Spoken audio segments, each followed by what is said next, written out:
Shawnee boy. Se presente.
Like we always do about this time. You're listening to the Pillaging Podcast, bringing the tailgate to your ear hole. Leave your feelings at the dock, because this is the realest podcast in Raider Nation. Yeah. Tune in every week wherever podcasts are found. Call in to leave a message to be played on air at 408-909-PJFF. This episode brought to you by One Nation Fanwear. Check them out at onenationfanwear.com. It's time to pillage another podcast. I'm Kenny Stapler, Bobby, Che. It's time to crack a cold. Oh, chelas. We miss y'all mofos, man. Come on now. Ooh, let's see what we drinking on. Today. Fresh crack. Give it a little fresh crack. Me and Bobby gonna share this because we got many chelas to partake in today. We got to make sure we get through all of them, too. Man, these guys didn't even miss us. We didn't even get any messages on Twitter or anything. You know what? Take that back, because Patrina's gonna come through and slap the taste out of our mouths if we say that. She was very upset that we weren't back on air, and we apologize, Patrina. Okay, we weren't trying to hold out on y'all at all. Before I pour my brother's glass, though, I want to tell you guys what we're drinking on right here. This right here is the Laughing Monk Brewing Company. I like that name. And this is Brother Bob Hazy IPA. And yes, it is the Bob you guys think of. Happy trees, bro. I think of Bobby Wasabi, man. That ain't even a fair statement. Hazy, because my mind's a little hazy all the time. And it's got some nice. It's gonna get in. That looks like lemon juice, bro. There we go. Got to cover up that background a little bit. Yeah, man. It's nice and cloudy. It's hazy right there. Let's give it a little taste. Taste of the glory. And see what it tastes like. Tastes like a champion. Salud. See what it goes. Salud, Raider Nation. Pillagers. Man, I think it's thick. That's what she said. Oh, yeah. That's it right there. That's it right there. And shout out to our brother James Lyles for coming through. We appreciate you, brother. James with $50 in the chat says, missed you guys. Been dying to hear your opinion on this crazy free agency. Hey, fact is, the Super Bowl gave me and Bobby coronavirus. Pretty much. Blame it on those mofos, bro. I ain't even joking. Yeah, Bobby and I got a touch of the Rona. A little touch. Just a touch. Yeah, that's why we were all out for a minute. Just a touch of your love. I couldn't smell anything. They were saying that Bob was farting, and I was like, I can't smell or taste what you're talking about. Thank God for that. Yeah. Yeah. And then I had vacation. Spent some time with the daughter and playing some disc golf. And then, free agency. And then we almost lost our goddamn minds when we got the news about Rod Hud. I wanted to quit I wanted to quit the podcast. Not even lying. I was like, I'm tired of the same old fucking storylines every year. Kenny was just over it. He's like, you know what? He's like, I have a good mind to go over there and just choke out Mark Davis. Bring on Gruden. Oh, man. Mayock, anybody. And I was like, whoa, bro. Just chill out, man. Hey, we're going to be all right. I thought I was going to get traded to the Patriots, bro. Kenny was trying to retire before he got traded, man. Bro. He's like, I can't take this anymore. I'm telling you. Shout out to Silky Slim. Shout out, brother. The 1999, no comment attached, money on the Solid. table. Walks away. I like that. Let it ride. Let it ride. Hey, Silky Slim, you already donated $20. You don't need to say I look thinner, bro. But I appreciate that. I am about 25 pounds thinner, man, and that's not the Rona either. That's hard work. That's it, man. Shout out to Mary Jane Todd. Hey. with the $49.99. No message attached. She says, "Let it ride." That's right. Put all her chips on black. I like that. Black and silver. I like that attitude. I like that. All right. Man, it's good to be back, guys. Man, hell yeah. Yeah. It's been too long. It's been way too long. Honestly, I walked in and I was like, damn, it feels like it's like, what was it, like going to like summer break and you're going like to the next, like next grade level up or whatever. And I was like, man, it's been too long since I seen my folks, dude. I was like, damn, dude, is the place still there, man? Are our lockers still there? Like I hope everything's still good, man. It's that old school summer, right? Like before when your folks wouldn't let you actually go see your friends on your own time. You had to only see them in school. The whole summer's dedicated to family vacations and family things, man. That's Mexican household shit. But it's good to be back, guys. It's good to be back. And until next time, keep the wind in your sails and the rum in your mug and pillage on. Hey, just kidding. Yeah. Playing with you guys. Right? Quick shots. Yeah, speaking of summertime and how it should be spent, we wanted to give you guys a little update.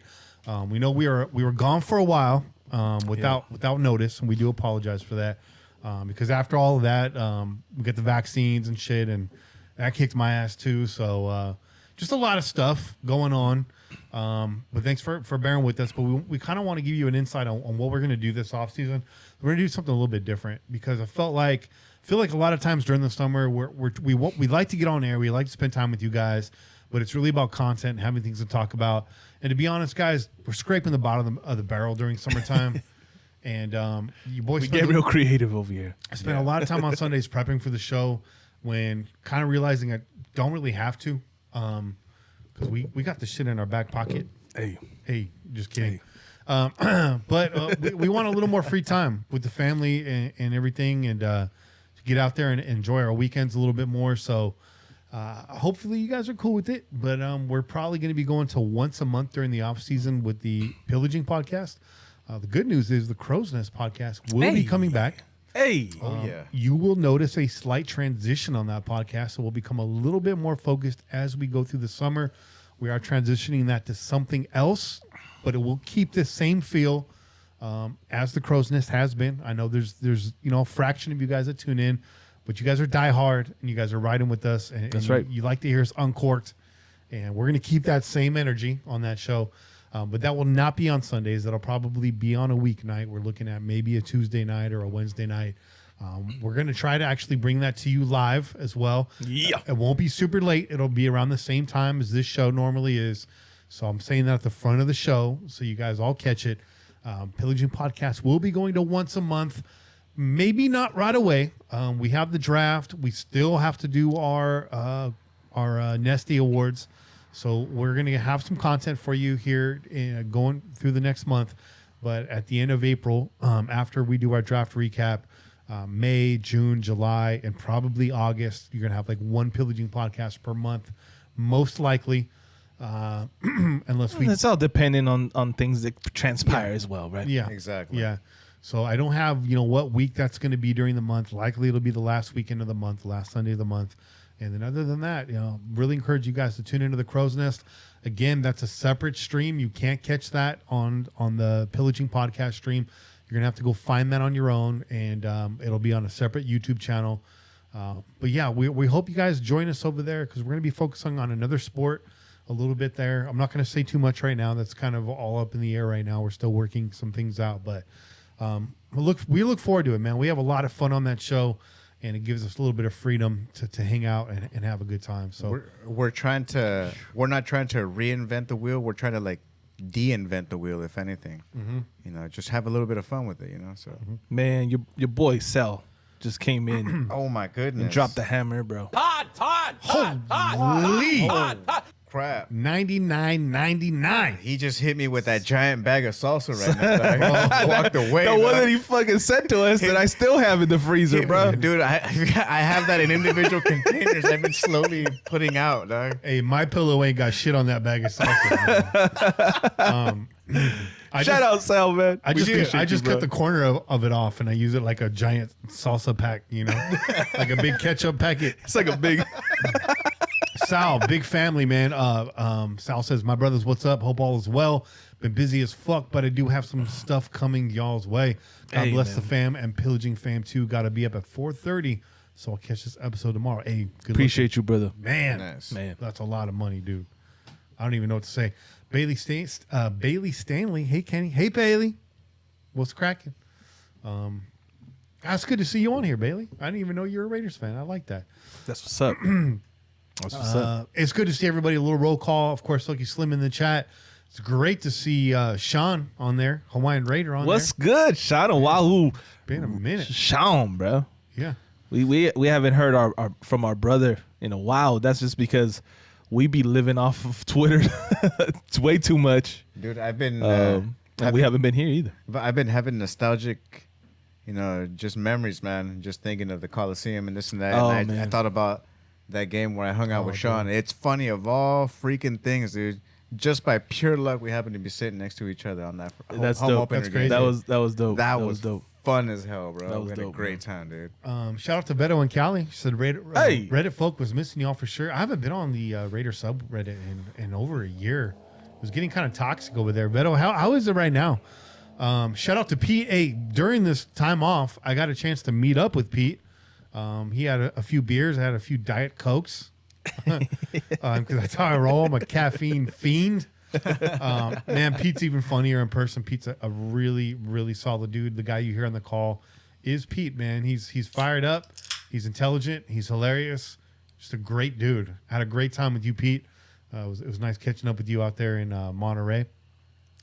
Shout out to Lizette Romero. Man, everybody's in here right now. Roland Dubs, Jake Callie. Man, we're missing a few folks. Blind Athlete, what's cracking? Don't worry about us, man. But I appreciate it. Raider Zach, Rob Raider in the house. Man, everyone's in there. We don't have, we got one phone call. You guys can call in 408-909-PJFF if you want to leave a message. We'll hit the phones in the second half. We're going to be talking to Cain here shortly. We're going to give him a call, see what's up. The good doc, what's cracking?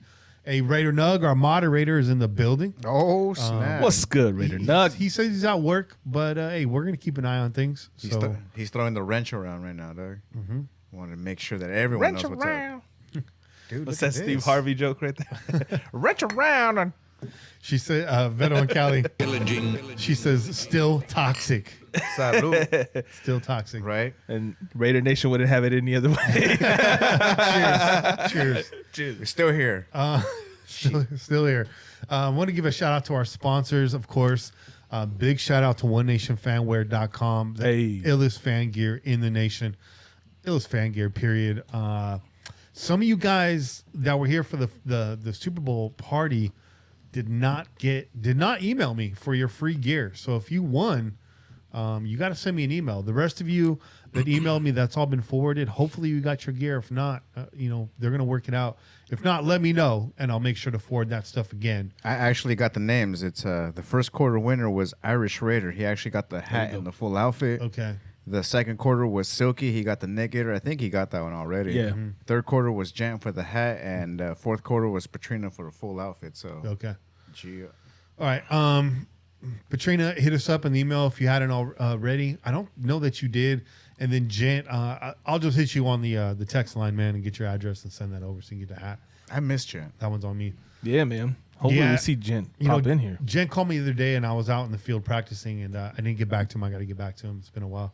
Weekend was just it was a nice weekend. It was busy in a leisurely way, but I was just away from my phone all weekend. So, okay, yeah, cool. Stoke, you got it. Right on. Sweet. There's a group of y'all saying they missed the pod, though. Okay, cool. On Reddit. All right. Of course, big shout out to Sal's Mexican Restaurants, salsmexicanrestaurants.com. Oh, yeah. The main location is out there in Selma, California. Yeah, man. You can call them 559-896-0412 or 559-896-SALS and ask to speak to somebody in charge if you want to have something mailed to your house. They mail everything really nice, foam container, with the coolant and stuff in there. It'll come to you fresh. If you don't live on the West Coast, it's a great chance to get some West Coast salsa. Oh, yes. Amongst other things, they do pre-frozen meals. You get them, heat them up in the oven or the microwave, boom, good to go. All home-cooked goodness. Hell, if you live on the West Coast, order it anyways, because even though you live in California, it doesn't mean you have a bomb-ass Mexican restaurant This is true. your town. This is true. You know what I mean? Oh, yeah. There are those questionable locations where they say that the food is good, and it's like, no. I'm looking at you, Monterey. No, it's not. I'm looking at you. Man, Monterey has the most overpriced, overhyped restaurants. There's a lot of garbage. It's true. It's true. So you're saying that Chipotle isn't authentic? Yeah, there isn't nothing. Honestly, dog, it's all overhyped stuff. Like I thought, like some of like the stuff over in Santa Cruz was a little too much touristy. You go to Monterey, it's just se pasan, bro. But shout out to Domenico's on the wharf. It's all tourist. That's a good restaurant. If you're in Monterey and you're doing the tourist thing, you find yourself down on the wharf, hit up Domenico's. Good ass food. And they actually support the Time Bandit. They work with the Time Bandit from Deadliest Catch. Yeah, man. He's on their commercial, bro. Yeah. Really? Yeah. The brother, the captain is on their commercial, the Domenico's commercial. And that's good. That's good. The risotto. Ooh, the risotto and the scallops. Ooh. Oh. Ooh. Fire. And last but not least, shout out to Bathke Engraving. Hey, look at BathkeEngraving.etsy.com. Bam, right there. Get all your you one. Get your glassware engraved. You know, Get your face engraved. My brother, he was like, where can I get one of them pillaging pint glasses, bro? I was like, hit dude up and just tell him, bro. He's got to have it on file. He's got it on file, bro. Just tell him I want one of them pillaging glasses, bro. You know, it's all custom. It's all custom. you know, you get your face engraved on a little glass butt plug for your lady. I'm just saying. Mother's Day is right around the corner. I'm just saying. Yeah. But And that's just a little taste of what you'll be getting on the crow's nest. just taste of the glory. Hey, just a taste. Bone apple teeth, everybody. Yes, indeed. Yeah.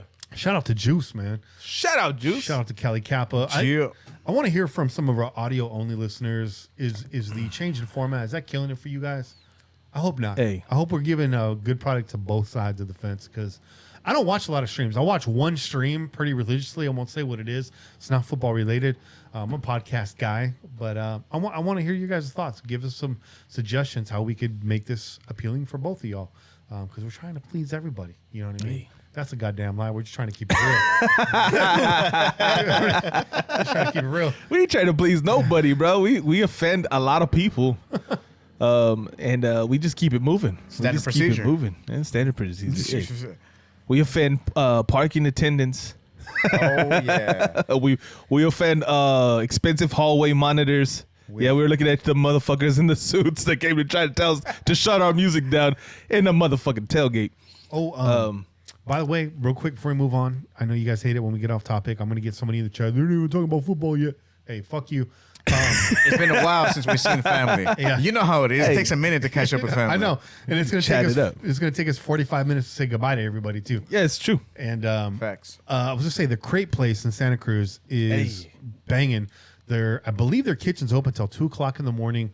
They're awarded the best late night eatery in Santa Cruz since like 1975. That's what's up. They got live music on the weekends and fire ass dinner crepes and Tunisian donuts and good coffee, and they bring you a whole loaf of freshly baked bread that you got to slice yourself at the table, and it's just nice patio dining. It's the vibey, everything's cool. They're stoner friendly. I know a lot of y'all are stoners out there. They got great beers on tap. You can buy chicken wings by the pound. Like, go there. Go to the Crate Place. Again, they're stoner friendly. Again, most of the tables rock back and forth. But hey, So does the camper That's how you van. know they get used. That's how you know they get used, bro. So does the camper van. Shout out to Silky Slim. He says, what's your guys' most biggest thing you're looking forward to, football or non-football related? Hey, man.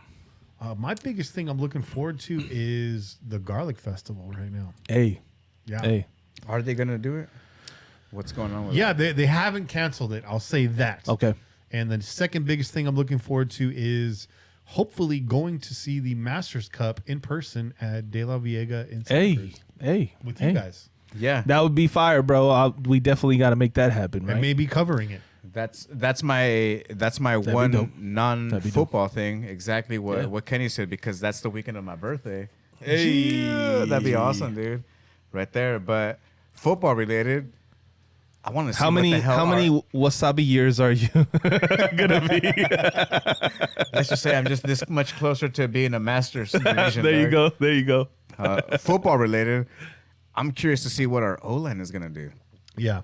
I just want to put that out there. That's it. Hey. We'll talk about that right Yeah. now, but I'm looking I forward was to watching every single one of you melt down on draft day. Oh shit. I already melted down earlier, dog. It was That's kind of morbid, bro. That's No, I'll say this. The one thing that I'm looking forward to is us getting our asses to Vegas for one of these games. There you go. Hell Okay, yeah. whether it be that we're hanging out in one of the parking lots, we just show up randomly because we IHOP. don't have tickets because they're too expensive, IHOP, we're looking at you invading that parking lot.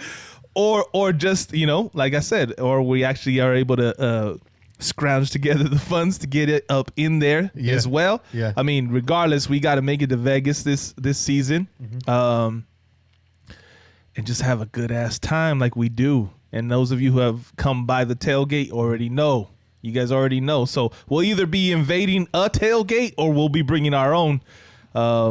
Stay tuned. We'll be taking Find over out. someone's tailgate. What are you talking about? Well, that's what I'm saying. Invading. We invade. We pillage. And Yeah. we plunder. some We take some over. poor bastard that thinks they're there to support some other team. We'll be like, hold on real quick. Let me see this grill real quick. Let me see this cooler real quick. Throw these White Claws out. Don't need those in there. Put those in the silo. Those in the silo. Throw those in the $5 silo. Because you know people always be hitting us up. The lost and found silo. The Good Doc says he's got some seats. We'll be sitting in his seats. Hey. Can I sit on See, your, look at. Can I sit on your lap?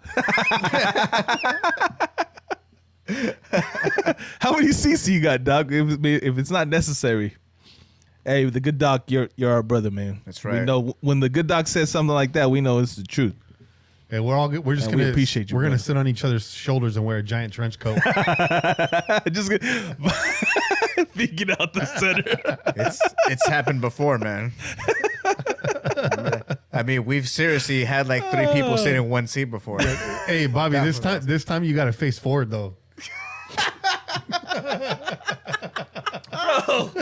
You got me spinning up here, bro. I'm gonna start a fire over here. This guy over here, though. You actually got him to spit out his chilla. Wow, That was bro. awesome. That's was a awesome. first, I think. That's a first one for the pillaging podcast. Somehow, some way, I missed the screen on the computer, man. We're good. You're that talented. We're good. bro. Oh man. All right, so Good times. Good times. we got to get into these off-season moves. I'm waiting for Cain to hit me back. We'll bring him on when he does. But I had these moves as quick hits. Let's be honest, these aren't quick hits. We're just going to bypass this segment today. We're just going to get right into it. The name of this podcast is "How Come You Trade Him and Not Me?" How come you coach him Yes, but not me? you played it. That's right. Yeah. So let's talk about some of these outgoing Raiders. How about we? Yeah, we'll start there. Sounds good Outgoing to me. or incoming? That sounds good. No, let's go with the outgoing, bro. Outgoing. Come on, let's start where it Cleaning. hurt the most. Let's rip the Yeah. Band-Aid Yeah, off. let's rip the band-aid off. Just might as well do it. All right. So the first move, which you know, this kind of was the domino effect. When this happened, you knew shit was going down, right? Yeah. Yep. In fact, that's a lie because I was like, it can't get worse than this, and then it did. So what I'm talking about is the Raiders picked up a 5th round pick for Gabe Jackson. Yeah. Gave up a Pro Bowl guard for a 5th rounder. Yeah, man. So I immediately gonna just get the ball out of my hands and pass us over to one of these guys. Well, look, I think it's necessary that I speak on this first, because you already know the Hoggies those are my boys. Okay, I was an honorary hog in high school. Okay, I was a very skinny and underweight hog, but nevertheless a hoggy because I just didn't catch the ball. They didn't throw it. But blocking, man, you already know what Gabe Jackson brings to the table. It's all about that man. Boob. Okay, and putting it up on you. And that's something that's going to be missed, man. Listen, Gabe Jackson, when healthy, was one of the meanest, I want to fucking just put you in the dirt kind of dudes. And it's hard to find those guys, okay? Like, everybody likes to think, well, all NFL linemen, they want to do that. But there's some guys that just got that extra edge. Gabe Jackson's one of those dudes. You could tell, like, he takes pride in pancaking fools, and he takes pride in going up against some of the better DTs in the league. Okay, again, I've mentioned it before, but I'll throw you back to that offseason, preseason practice that they had against the Rams. Aaron Donald, you guys saw the video, and him and Gabe Jackson going back and forth. And really, that's all about Aaron Donald being really mad that he just wasn't able to get through, right? And Gabe Jackson was still there, and they're getting a shoving match, and they're in each other's faces. That's the kind of guy that Gabe Jackson is, and that's really why I'm gonna miss him. Maybe, not the most, because I'm gonna miss Hud the most. Yeah. But he's right there, man. He's right there with Hud in terms of like how much I appreciate his style of play. That being said, we know that Gabe has had multiple injuries in the past few seasons, and this season he was able to stay more healthy than not. He still didn't perform at a very high level in terms of his rating, his pass protection, or whatever. But you knew what you were going to get from Gabe. And I just don't know what we're going to get from the next man, Obviously, Denzel, he's resigned. He played well, but now he's got the starting spot, right? Yep. It's different, right? We appreciated what he did in relief for some of these guys, right? We appreciated what he was able to do, and he was able to come in and hold up his end, and we were real proud of that and real happy about that. But now the real pressure's on, bro, because you're expected to perform, right? And so if you can't hold up your end of the bargain, you best believe Raider Nation's going to let you know, and they're going to repeat.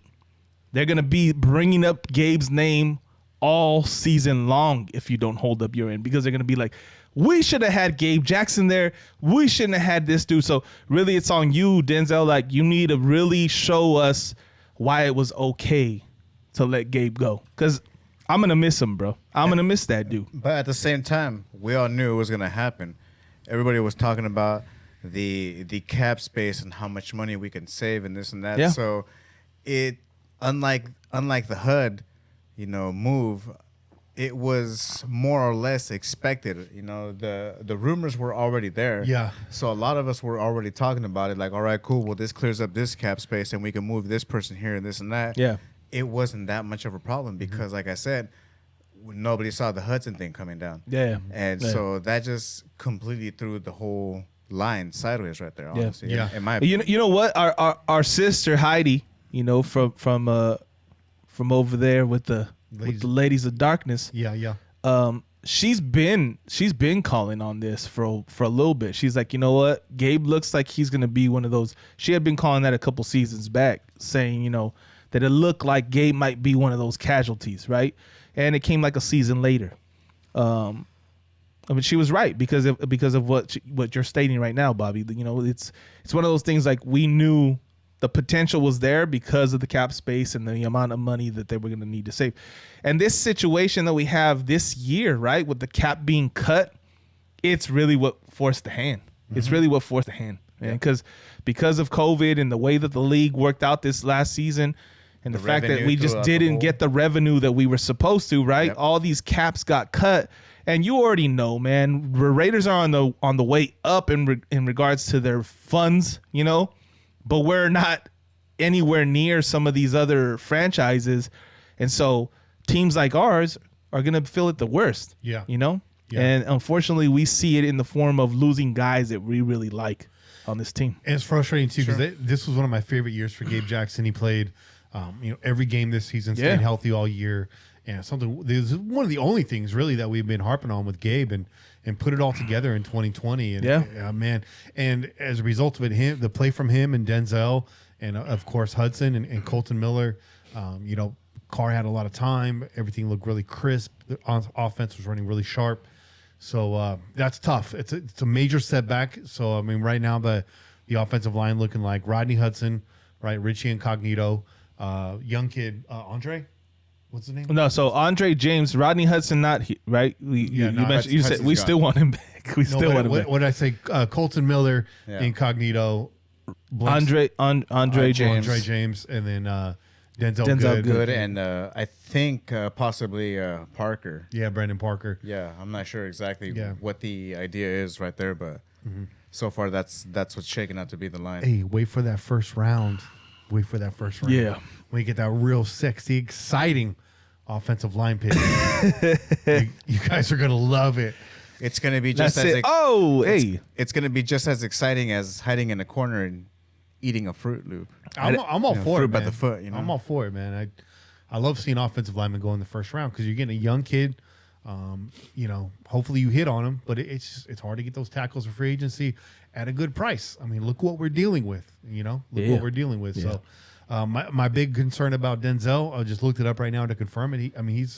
He's new to us, but he's 30 years old. He's no kid. You know what I'm saying? Yeah. So, it's tough, but you get some cap space back. They were able to make a lot of moves. I think there might be a couple more out there. We'll talk about that a little bit. But of course, we talked about it. Rodney Hudson gone, traded for a 3rd round pick and sent a 7th round pick to Arizona. Rodney Hudson, a future Hall of Famer, traded for a 3rd round draft pick. But you know what? It's wild. At least a lot of these players that got traded away are not going to LA, or they're not going to Kansas City, they're not going to Denver. Right. I mean, seeing them leave, the division first and the conference is also, a positive, right? Something. It's something, but it still hurts, better. bro. I Yeah, mean, it still hurts. And you know what? Like, I'm gonna say this about Rod, man, because I know a lot of people were like, there's a lot of back and forth between it, right? A lot of people upset about Rod being, traded away eventually, but he was initially announced as a cut, right? As a release. Yep. The fact that they got something back was kind of like, ooh, okay, at least we got something. Yeah. But a lot of people, were upset when it came out that he was asking for his release. Yes. Right? Yes. And let me just say this, man. Obviously, I'm a humongous fan of Hud, man. Like, this is the guy for me. He's the key to our offensive line, and this is really the reason why I'm so concerned going into next season is that's the captain, bro. Like, you guys can look at all the stars that are on this team. You can point the finger at Derek Carr. You can look at the coach, but that was the leader of our team. I really, honestly, truly believe that in a very quiet way, maybe. Yeah. But he was the actual captain of this team, the real leader of this team. I feel like there's so many polarizing players that have come in and out of this locker room over the past few years. I can speak for this podcast and say Rodney Hudson's been our favorite Raider. Yeah. We may not say that. We may not act like we not wear his jersey, but it's like the one guy I feel like us and everybody in the nation can agree on. Hey, he ain't a problem. He's a problem for other teams, but not us. Yeah. And you may not realize it, but Rodney Hudson was your favorite Raider. Yeah. You know what I mean? Yeah. Yeah. It's like you said, right? It's not a sexy pick to take a lineman in the draft. And it's not a sexy guy to say like, yo, hey, that's the best player on the team. But Rod Hud, for the last, since 2015 when he joined the Raiders, he's honestly been the best player on this team. Mm-hmm. The most consistent and best player at his position, right? Hands down. And so seeing him go, that shit threw me for a loop immediately. When I saw that news, I hit these guys up. Like Kenny said, he almost lost his goddamn mind. He was ready to retire. But then you got to hear that he was asking for this, and it really came down to a frustration of bro, I've only had one winning season since I've been here. And when you look at Rod's career, I mean, he deserves a lot more. He's a Pro Bowl center. He's top 3 centers. I've always called him number 1, and I will continue to call him that. But he's been top 3 center in that entire span. Yeah. Definitely the best pass blocking center in the entire league, hands down. Hands down. Right? And so for a guy to be able to perform the way he has all this time and done it quietly, not been outspoken about losses or anything, just put your head down, go to work, and really try to turn this team around and just showcase your leadership through your hard work, your effort. And it's not panning out. And then you turn around and you're like, man, we just had an 8-8 season. And then, you know, Gabe is gone and Trent's gone. And like, what's going to come next? Right? And I really think that he's like, yo, how many years do I have left? How many years do I have left where I can say I was the starting center on a team that did something? Yeah. And that's really what it comes down to, man. Like, this is a guy, you never heard him talk about, like, pay me more money. You never heard him say anything about in regards to, like, you know, I don't know, this franchise. Yeah, this franchise is whack, or these players, they're not on it. You never heard Hud in the news saying anything negative. He's that guy. He's like ultimate pro, right? Just comes to work. Yeah, agreed. And for him to say, yo, just let me go. Like, let me go so I can at least have 1 or 2 seasons where I can say, like, I actually accomplished something. I mean, as much as it hurts as a Raider fan to see him say that and go, he's fucking right. Because we haven't done anything, and we haven't given him a reason to say you should stay here, right? Aside from the fan base and the fucking loyalty that we have, that's the only thing that we've been able to showcase him as a Raider. And so, you know what, Rod? I wish you the best of luck, man. And I really, really hope that you're able to put together something that makes you feel like you accomplished something before you're done with this game, man. This move definitely hurt a lot more than the Khalil Mack trade. I was just going to say that. I think Pete was saying it almost hurt as much, and it hurt way more. Honestly, it did, because I remember waking up when I heard about the Khalil Mack thing, and I remember just going back to sleep. I was like, I don't want to hear this. And that's the exact same feeling, but I was like, this is way worse, because this guy was literally what everybody calls a stalwart, an anchor. Yeah. That's what Hud was, man. He literally was an anchor, and the relationship that the center has with the QB, that's the most important relationship on that field right there. Yeah. That's awesome that your quarterback has a great relationship with the wide receiver, with the running back, with the tight end, but if your center isn't on it and can't hold anybody back, then what good are they? And that's what really hurt me a lot, man, because at that particular point, I was lost. I was like, what the hell's going on with Gruden? What's going on with Mayock? And then when I heard what the reason was, when I heard it was Hudson himself, it's like, damn, it literally broke my heart to hear that he felt that way, that he felt that frustration, man, where he had to go somewhere else and try, get a chip somewhere else. And I was like, you know what? Like Chet said, I can't be mad at you, man. Wish you the best, but we got to find a way to keep pushing on without you, man. I mean, in all honesty, what can we say? He gave us the best years of his career, honestly. Yeah. Right? I mean, he's on the back end of it, bro. Yeah. Oh yeah. So what can you really be mad at, dude? Like, he gave us the best years of his career to try to bring this franchise back from where we were. And I mean, I just have appreciation for the guy, man. I'm not mad at him at all. I'm mad at the situation, and I'm mad that we would lose a Hall of Fame player, as our sister Lucille in the chat is saying, right? That's kind of a thing that we have about trading away Hall of Fame players. But hey, hopefully we don't feel this way come season, right? Hopefully we're not feeling so distraught and like, oh man, we're lost without him. Hopefully Andre James is capable of filling those shoes, man, because those are some big ass shoes to fill. Huge. And, it's great. We're going to talk about the Kenyan Drake acquisition here in a minute. But, I mean, you give a guy like that a boatload of money. And the guy's productive. He's a monster. He's a two-headed monster now with him and Jacobs. I'm very excited about that. and then you get rid of your best pulling guard and your road grader at center, and it's kind of like makes me kind of nervous, you know. Yeah. Makes me kind of nervous. Anyways, let's keep it moving here. Trent Brown also gone, right? Back with the Patriots. He's over there glowing as a Patriot. So happy to be back. Have fun over there, bro, because shit ain't the same anymore, man. Yeah. In Patriot land. Anyways. He's expecting his boy Tom to step through those doors anytime. He's like, I'm back. I know he's gonna come back. No. Yeah. Nope. And what do we get for him? A whopping 7th round draft pick, which is it's about right. I mean, dude wasn't on the field. And about 100,000 leftover fruit roll-ups. Yeah. dude spent more time at Quick Stop than he did on the field. You know what I mean? Dude, he ate those fruit roll-ups like he was a stoner, bro. Hey. They should have put the playbook at the bottom of a Slurpee cup, and maybe we get somewhere. Hey, man. You know what? I mean, maybe that's the next question that Lucille's gonna throw out in the chat. What is it about us bringing over these guys that are stars on other teams that all of a sudden turn to fucking duds? We're about to have that conversation here in a minute. Yeah.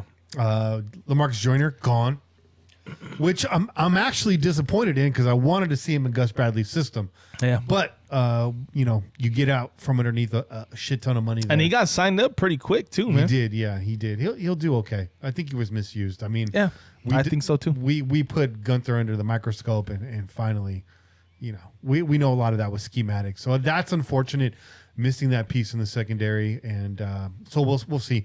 But I got a feeling safety is in the draft plans. It's been that way for the last few years. I think they're going to keep putting that pole in the water, and they're going to find out what they can get. Long Raider history of having some great safeties, and I think they're still fishing for one. And then Tyrell Williams gone, not a shocker, right? Nobody's surprised about that. No, of course not.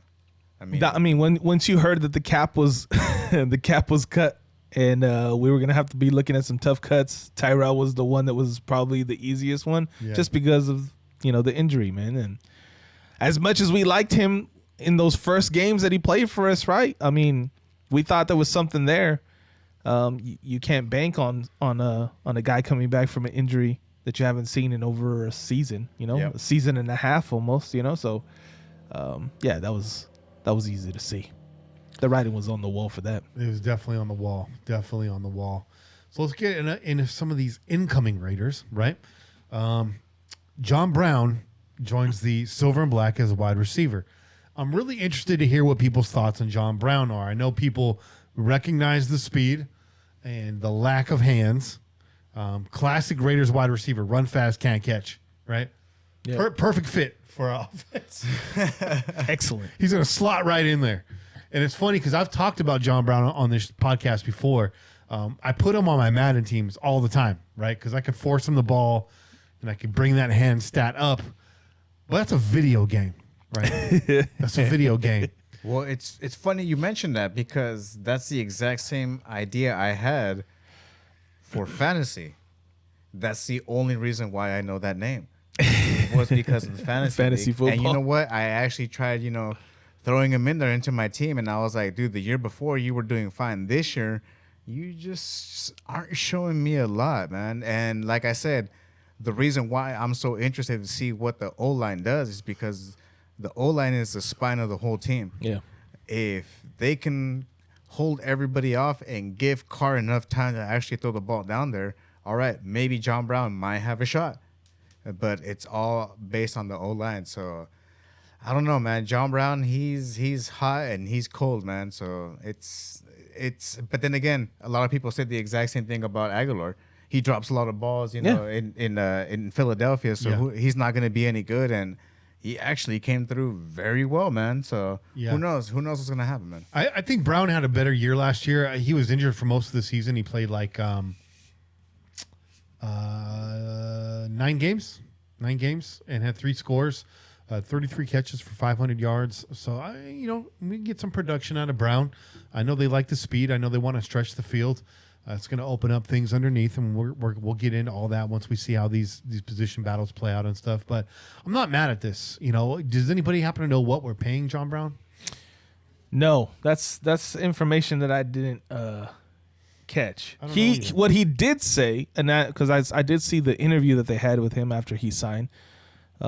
He mentioned that he passed up more pay to come to the Raiders because he liked what they were doing with the system. Mm-hmm. He liked what Gruden had to say in regards to how they would use him, and him being able to come over as a veteran to some of these younger receivers. So, I mean, he's saying all the right things. We'll see.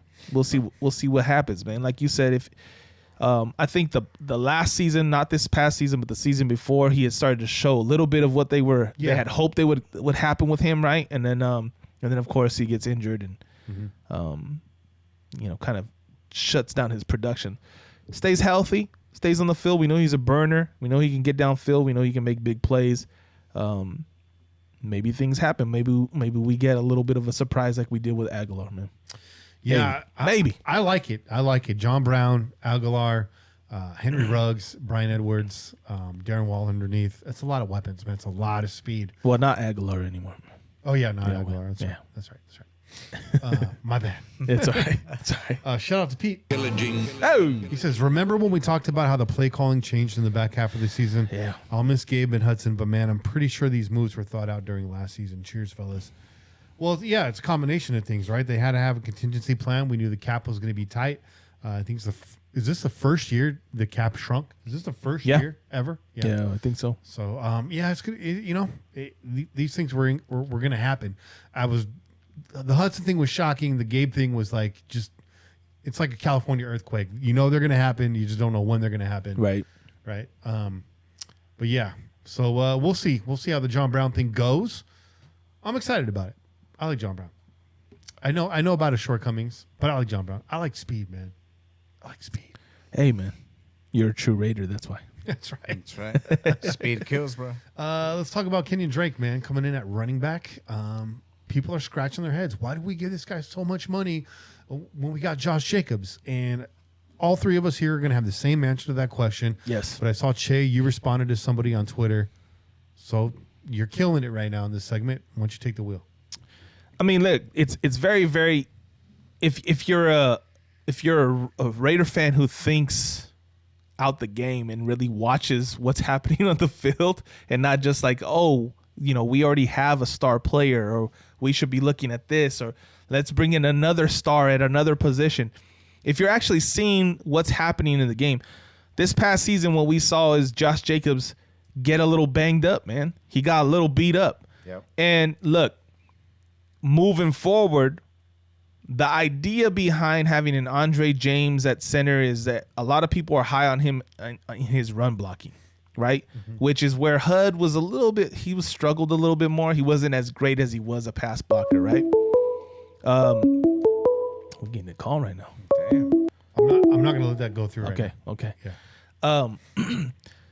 So the idea is we want to try to run the ball a little bit more. I think that's part of these moves that we're really not happy with, is that as good as we were an offensive passing team, we left a lot on the field. And we know from past experience, okay, all of us that were around, in the late 90s and early 2000s, okay, we know what this team looks like with this offensive scheme looks like with a running game with multiple running backs. And I really think that Gruden's trying to bring that back. He wants to have a Tyrone Wheatley, Zach Crockett, a Charlie Garner, Napoleon Kaufman kind of combination to throw at the field, right? A speedster, a bruiser, that, a guy that's going to get you a guaranteed short yardage run every single time. Like that's this offense, and that's really the heart of the offense, because everything else is built off of it. Everything else gets opened up by it. When you have these guys that you can constantly just rotate and throw at people, right? Passing, actually getting the running backs involved in the pass game itself too, right? So when you really look at it that way, then you understand why John Gruden would want to bring in a guy like Kenyan Drake, right? Now, those of you might say, okay, I can understand him bringing in another running back. But why Kenyan Drake? Okay. Well, very easy, right? This guy, he showed us something last season. More so than this this last season that happened. The season before, when he first got traded from Miami to Arizona, completely changed their running game around. Yep. Like completely flipped it around. He had a humongous season, after that trade. So we saw what he could do when he's a primary guy and when he knows his job, right? When he knows that he's going to be given a certain task all the time consistently. Yeah. This season, I feel like Arizona flipped the script on him. They wanted to include this other younger running back, which, okay, you're putting your money into, the future. And then, of course, you wanted your QB to run the ball more and have more decision-making in his hands, right? So we saw Murray doing a lot more of that, a lot more scrambling, a lot more running, a lot of rushing yards came out of Murray this season. So when you have a quarterback like that, you have another young cat that you're trying to bring up and make the starting running back. And I heard that too in the news. Like the coaches were saying, this is a starting running back about the other cat. Then Kenyan Drake's, his number's not going to get called as much. His production's not going to be as high as it was and as valuable as it was the season before. I still think this guy has something left. 27 years old. Yeah. Prime age for a football player, in my opinion. Absolutely. A lot of experience under his belt. The number that jumps out here, I mean, his receptions, 25 last year, 20th year before that. Go back to 2018. He had 53 receptions for nearly 500 yards. Yep. That's a utility that hasn't been used by him in the last 3 years. Nearly 1,000 yards rushing last year. This is a great combination with Josh Jacobs. Absolutely, man. And that's the biggest key, right? Is that we do not want another season where Josh Jacobs finishes off the year banged up, beat up, and can't produce the way he did early on in the season. We got fired up his rookie year, and then he kind of tailed off at the end because he got injuries, right? And then the same thing happened last season. And that's even with a decent backup. We had Booker, and he was performing for us, right? Yeah. It's a major upgrade. Yeah. So this bringing in Kenyan Drake, we know what he can bring to the table. He has multiple facets to his game, right? He could catch the ball out of the backfield. He can run, through, up the gut, and he can get on the outside. He still has some speed. He still has some spring in those legs. So don't get so down on it just yet. Yes, I know people are mad about the amount of money that's getting paid to him and all that, right? And that I can understand, right? But sometimes that's just the way things play out. If this guy comes out and he performs and he ends up boosting this offense, no one's going to be talking about money. Yeah. Well, I was going to say this too, man. Speaking of, I'm glad you mentioned that too, Chez, because remember, he left Miami where he wasn't producing, not just because the line wasn't good, but because he just didn't care. The team was crap. It was falling apart, and he just wanted no part of it. Well, to add to that, they were more mixed up than Arizona was this last season. Yeah. In regards to who do we want handling the ball. Yeah. They had like 4 or 5 running backs that they kept rotating, and they can never decide who they wanted to be the starter. Exactly. And that's what his situation was in Miami. He went to Arizona. He proved what he can do. By the time I get to Arizona. You should have had that already. Dude. I know. That would have been perfect. But my thing is that, look, the line is getting bolstered up over in Arizona. Yeah. He sees what's going on over there. Obviously, yeah, they do want to focus on the future, but he could have still been a part of that, possibly seeing how far they can go. Hopefully they can go far, and if that's what they're trying to do or whatever. But he didn't see that. He didn't see a real future there. He saw a future here with the Raiders. Why he didn't see where he fit? Because he saw himself getting pushed out already last season, right? Yep. So him looking at the situation improving in Arizona, line-wise and all that, right, in age and experience, but his job was getting forced. But at the same time, there's those players that don't really care, right? And they'll stick around. It's true. Just this to is get true. that chip. This is true. And he's going to feast over here in Las Vegas. He's just going to feast in the silver and black. Saint Kaufman has a comment in the chat, which This is a fair comment. He says it's not Drake so much as it was making him the 13th highest paid average salary running back Right. in the NFL. Right. Here's my thing. People say all the time, well, what's a player really worth? They're worth as much as you want to pay them.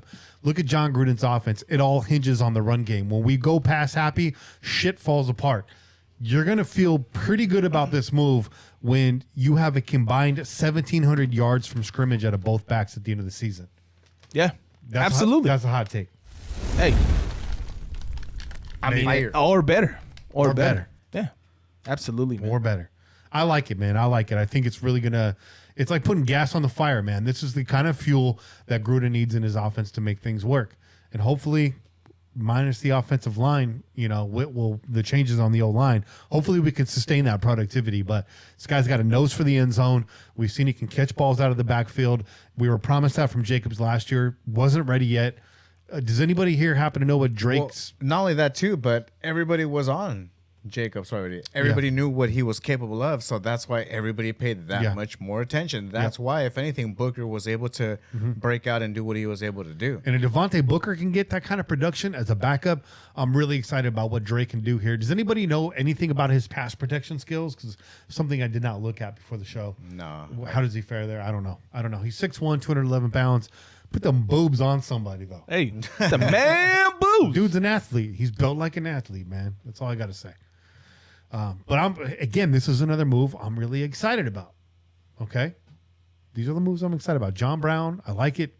It's not a guy that used to be good. It's a guy that's trending kind of upwards, not a Hall of Famer. He's come in and do some production. The other guy I like that we bring in is Willie Snead. Willie Snead Jr. Willie Snead the 14th. The 4th. The 45th. I like this guy, man. A little utility wide receiver. You can just find him underneath. Little slant routes, little, complimentary to Renfro kind of guy. You know what I mean? Well, right now, We'll see if he makes a cut. the talk is there's a battle between him and Renfro. We'll see how it plays out. Obviously, our vote's going to go to Hunter. The guy catches everything.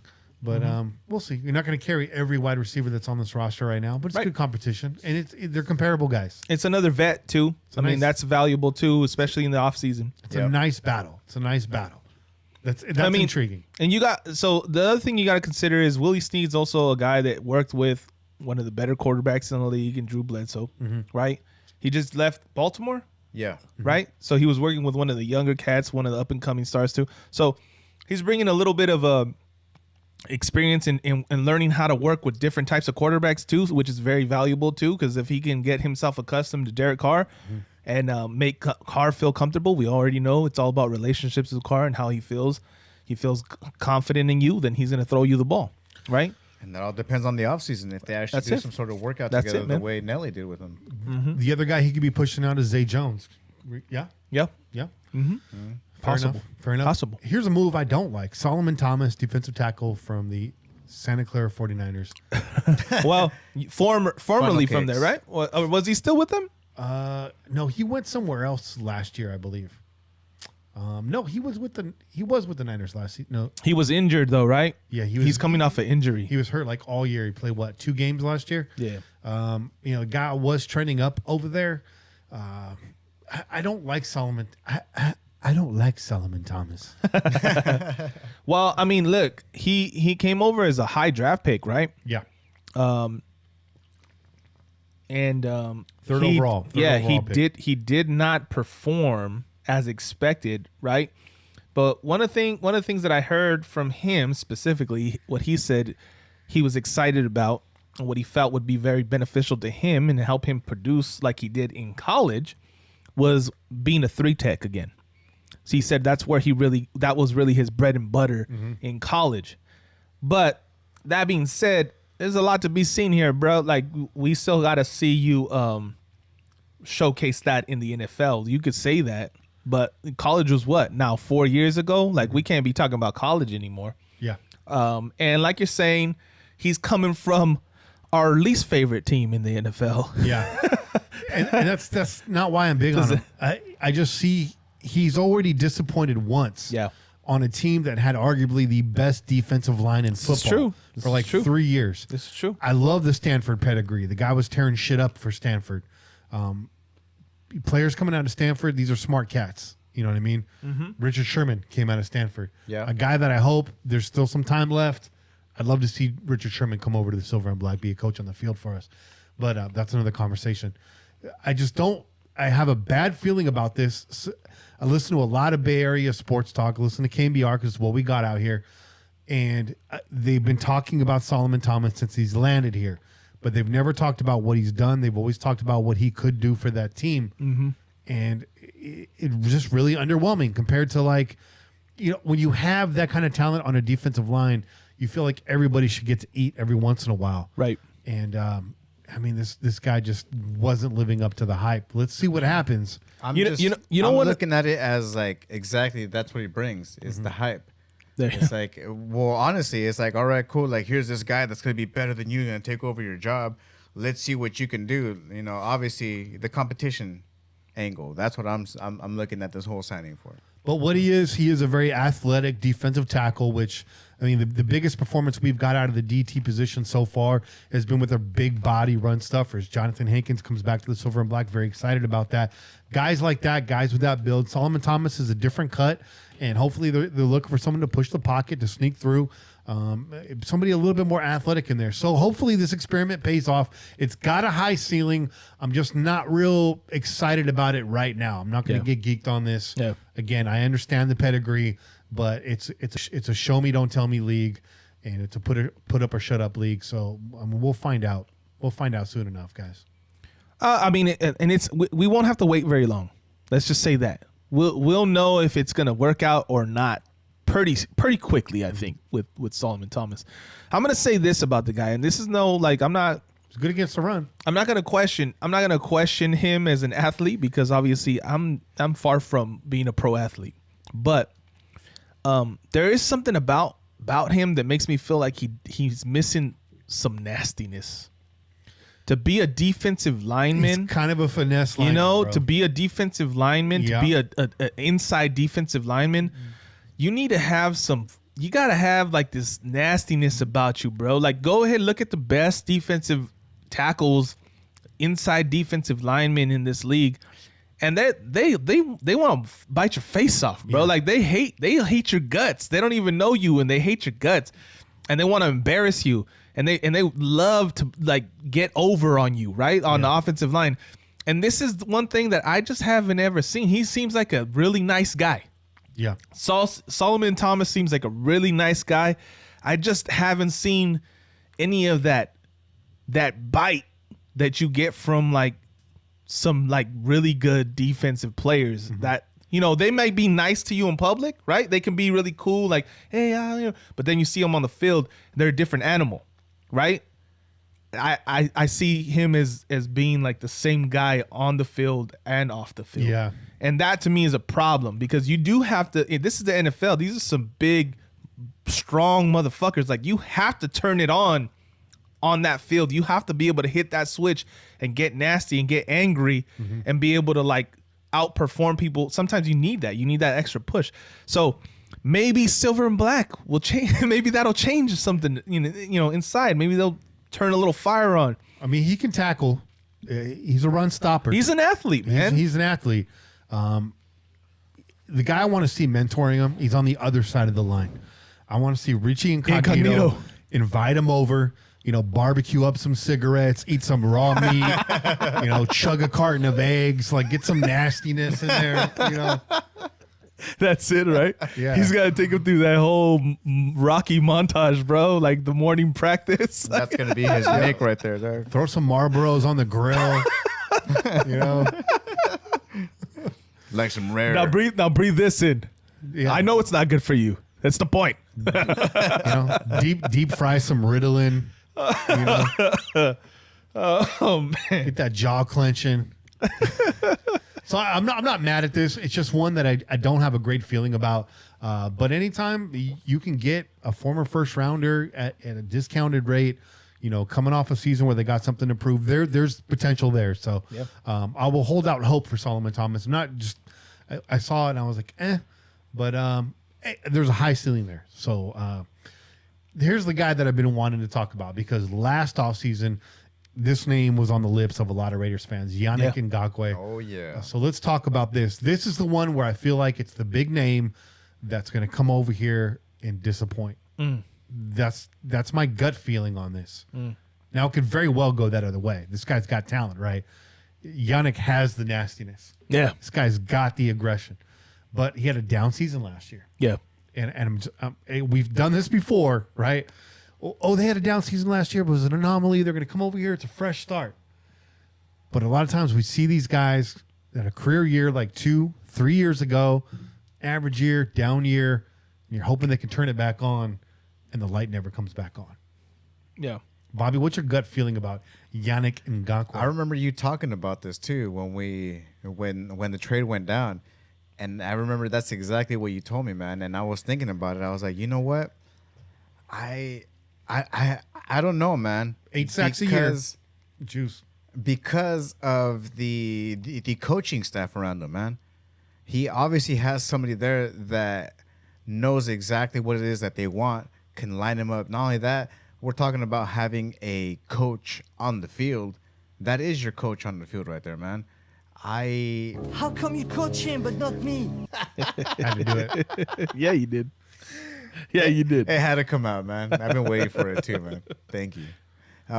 No, yeah, dude. That's one of the things I've been wanting to see this name since last year as well, and especially because of the lack of focus out there, man, and especially the way everything went down last season. Even more reason why we should have had him there, because maybe it wouldn't have gone there that way. Maybe we could have actually had a defense that actually could have been able to hold shit down, not having to wait all the way down to the last play to basically melt down because they've been on the field for too damn long, where we're all freaked out to have our defense on there. I'm looking very forward to having Yannick Ngakoue out there, man. I mean, 4 forced fumbles last year, right? No less than 8 sacks a year. That's like his claim to fame. The guy's got the nastiness. I just hope this curse of us bringing in that guy doesn't continue on this year, because it's just like, if it's going to happen to anybody, this is the dude. Right. This is nothing against Yannick. I feel like this is a Raider problem. Yeah. You know what I mean? It is.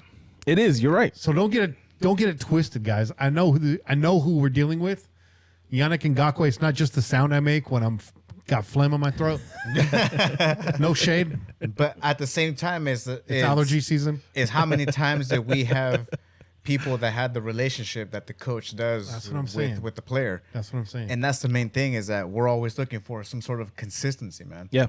And that's where I have the high hopes, man, because whereas the last couple of years, that may have been pretty cool and it may have worked out, but at the same time, it probably would have been the exact same way that Kenny was talking about, huh? Nothing would have happened. Why? Because we had Gunther in there, who didn't know what the hell he was doing. So at the same time, is that maybe this is the perfect time for him to come in right now, and to actually be able to create some sort of impact out on the field. Yeah. Well, you know at least one thing, okay? You know that Gus Bradley knows. He knows Yannick's strengths and weaknesses very well by this time, right? He's, after coaching him in Jacksonville, he knows that, right? So he's going to put him in a position to be successful, right? It's what we thought Paul Gunther would do with, a Reggie Nelson. Everybody. But never did, right? We never saw it. We never saw it come to fruition. Yeah, back that dump truck, right? So, but Paul Gunther, to me, that's the whole reason why Yannick's here, because Yannick's looking at his last season down numbers, right? Yes, the sacks, pretty much, what he was able to do the season before, tackles way down, right? Yeah. And really, that's really where it really counts, right? Is making sure that you're not, if you're causing pressure, you're at least getting in the backfield, you're tackling, you're doing something, you're being productive. Maybe you're not getting that sack. We're gonna see Gunther really pay off for us or not pay off for us with Yannick, because this is the one guy that he has experience with, that he should be able to put in a position to win and be successful right away. These other guys, right? It's gonna take a little bit of time, a little more familiarity. He's going to take some work to get them on his page, right? Yannick shouldn't have that struggle. You would think, right? He shouldn't have that struggle of trying to get, in theory, he should not have any struggles getting himself on the same page with this coach because he already knows him. So we'll see what happens. Here's what I'm excited about is possibly seeing a third down package that does have Solomon Thomas and Clelin Ferrell on the inside with Max Crosby and Yannick Ngakoue on the outside. That does sound exciting. That's a nice little squad right Yeah. That sounds scary right there. That does sound exciting. You know, yeah. because now you're leveraging the strengths of Thomas and Ferrell and their athletic, large frames. Yeah. And you're getting two guys that can get to the backfield, guaranteed. Yeah. On both sides. You know, so I like that. I think, is this the move that ends the Clelin Ferrell defensive end experiment? Is Clelin going to be primarily an inside defensive lineman at this point? I sure hope so. Honestly, because there's just been so much moving around of Cle. There's everybody in Raider Nation, honestly, everybody just questions that pick. Up to this day, they still question it. Yeah. And I still keep saying the same thing. Well, how can you really question a person when their job description has been changing every fucking There year? you go. Yeah. So, that's the one thing that we always say with anything. Can you create some sort of consistency? Can you coach consistently? Can you play a person in the right role consistently? I'm going to say this about Clee.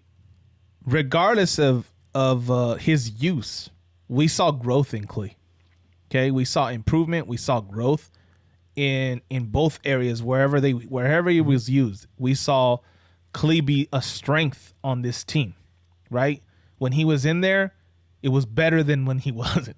That could be said for sure, right? Yeah, yep. Okay, so You could say I'm that. not necessarily gonna say like we're done seeing Clee as a defensive end, but I think we'll at least find out if he's gonna be given a exact job, right? Like we're gonna at least find out whether Clee gets told, okay, this is what we want you to be. Clee's been treated like a Okay? temp, bro. That's, I mean, Yeah. Straight out. You know, they've moved him around and they, if you want some consistency from a guy, he needs to have a consistent position, right? I mean, that makes the most sense, right? You got to does. have a consistent position does. in order to have consistent productivity. I've been telling my boss that for 3 years. Come on, man. But I do everything really well, so doing it What am I gonna say? well. What this does for Clelin Ferrell is he can finally show Arden Key the fucking door to the parking lot. Yes. The Arden Key experiment should be over. You yeet those keys into the first fucking pond you can find. Yeah, man. Yeah, I'm tired of seeing Key out there, dog. He's just the training camp hero over here, dog. He's Captain Almost. He's Captain Almost. bro. He's Edward James almost, bro. Yep, man. So we about that time. We got one more name to talk about here, and then I want to address. I don't spend a lot of time on social media, but I know what you guys are talking about already because I can feel it. I can feel it, and we're gonna talk about that. Can you feel it? Creep with me. Let's talk about Quinton Jefferson, defensive tackle from the Buffalo Bills, man. Loading up that interior defensive line. Hey. I like it. Let's talk about this. Last year with the Buffalo Bills, played in 16 games, started 4, 21 total tackles, 3 sacks. Not too shabby. This would be a nice little rotational guy for us. What do you think? Bobby Jefferson going to stick? You want Jefferson? Do you want Hankins in there? Who's your guy? I like what Hankins showed us last year, but at the same time, we're talking about a cat that's coming in from the Bills, a team that was making a good run, to the Super Bowl. So obviously, even though we may have him in there as a rotational piece, he at least has that mindset and that knowledge of what it is to actually try to get to the next level, which is what we want from our defense, man. We want to be able to have the rotation pieces, but at the same time, we want a smart rotation piece. We don't want just, some goon out there just trying to pull an Art and Key and just, pull too much power and just pass up, have the play pass us up. And full honesty, that's the one thing I saw. I don't know much about Quinton Jefferson, but that's the one thing is that I paid attention to was his numbers, which is steady. It's not low. And at the same time, his pedigree is where he's coming from. I dig the move, man. And we do need a lot more guys in the defensive line as well to basically make something, man. Make something so that we don't have to rely on our secondary, because that's where we get burned all the time, man. We've been getting just smoked every time. And why? Because nobody has to worry about the defensive line putting any sort of pressure on the running backs or on the quarterbacks. I mean, one thing that sticks out about Quinton is that he was with Seattle for some time, right? And did he cross paths with Gus Bradley at any point during that time? Because he joined Seattle in 2016. That I don't know. I thought Bradley was out by then, but no, actually no. I'm an old man. Anytime you say any year after 2000, I'm thinking that's recent history. That was 5 years ago. Let's see. Because if there is a connection there, then maybe that's one of the reasons why he makes sense. Aside from what Bobby was saying, that the guys coming over from a good defense. The Bills have had a good defense the last 2 seasons, right? That's really been their bread and butter. That's what's kept them in games because, aside from last season where Josh Allen finally put it all together, right? Running the ball, throwing the ball deep, and, Stephon Diggs had a lot to do with that, right? But aside from that, their defense was the thing that was getting them these victories because they were keeping them in games. They were keeping the scores close. And then Josh Allen would get a touchdown, and they would be able to just eke out those wins. So last season, the offense actually was able to pull it together, and we saw what they could do. They made they made a good run at it, and maybe they'll be doing that a little bit more. But this defense, if he's being a member of a defense like that, you can only bring strengths to this defense, right? Because we're far from that Bills defense. Yeah. Gus Bradley was actually in Jacksonville at that time. Yeah. Okay. Just a question I had. But I like it. I like the competition. Actually bringing in some real names for the interior defensive line. I like that because we've tried in the draft, and it hasn't worked out the last 3 years. So and bringing these vets. One thing that I've said about the interior defensive line, right? I like Hankins. I like Mo Hurst, even though we had a down year for Mo Hurst.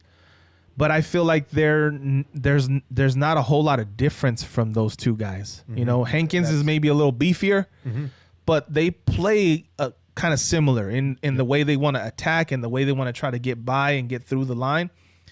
And we miss a big mofo. We miss like a big just dude that's just gonna try to destroy somebody, right? Well, that's honestly what I thought. What Mo Hurst was going to be. Yeah. That's why with Hankins sticking around, I was like, who knows, man? This might be the end of Hurst and Key as well.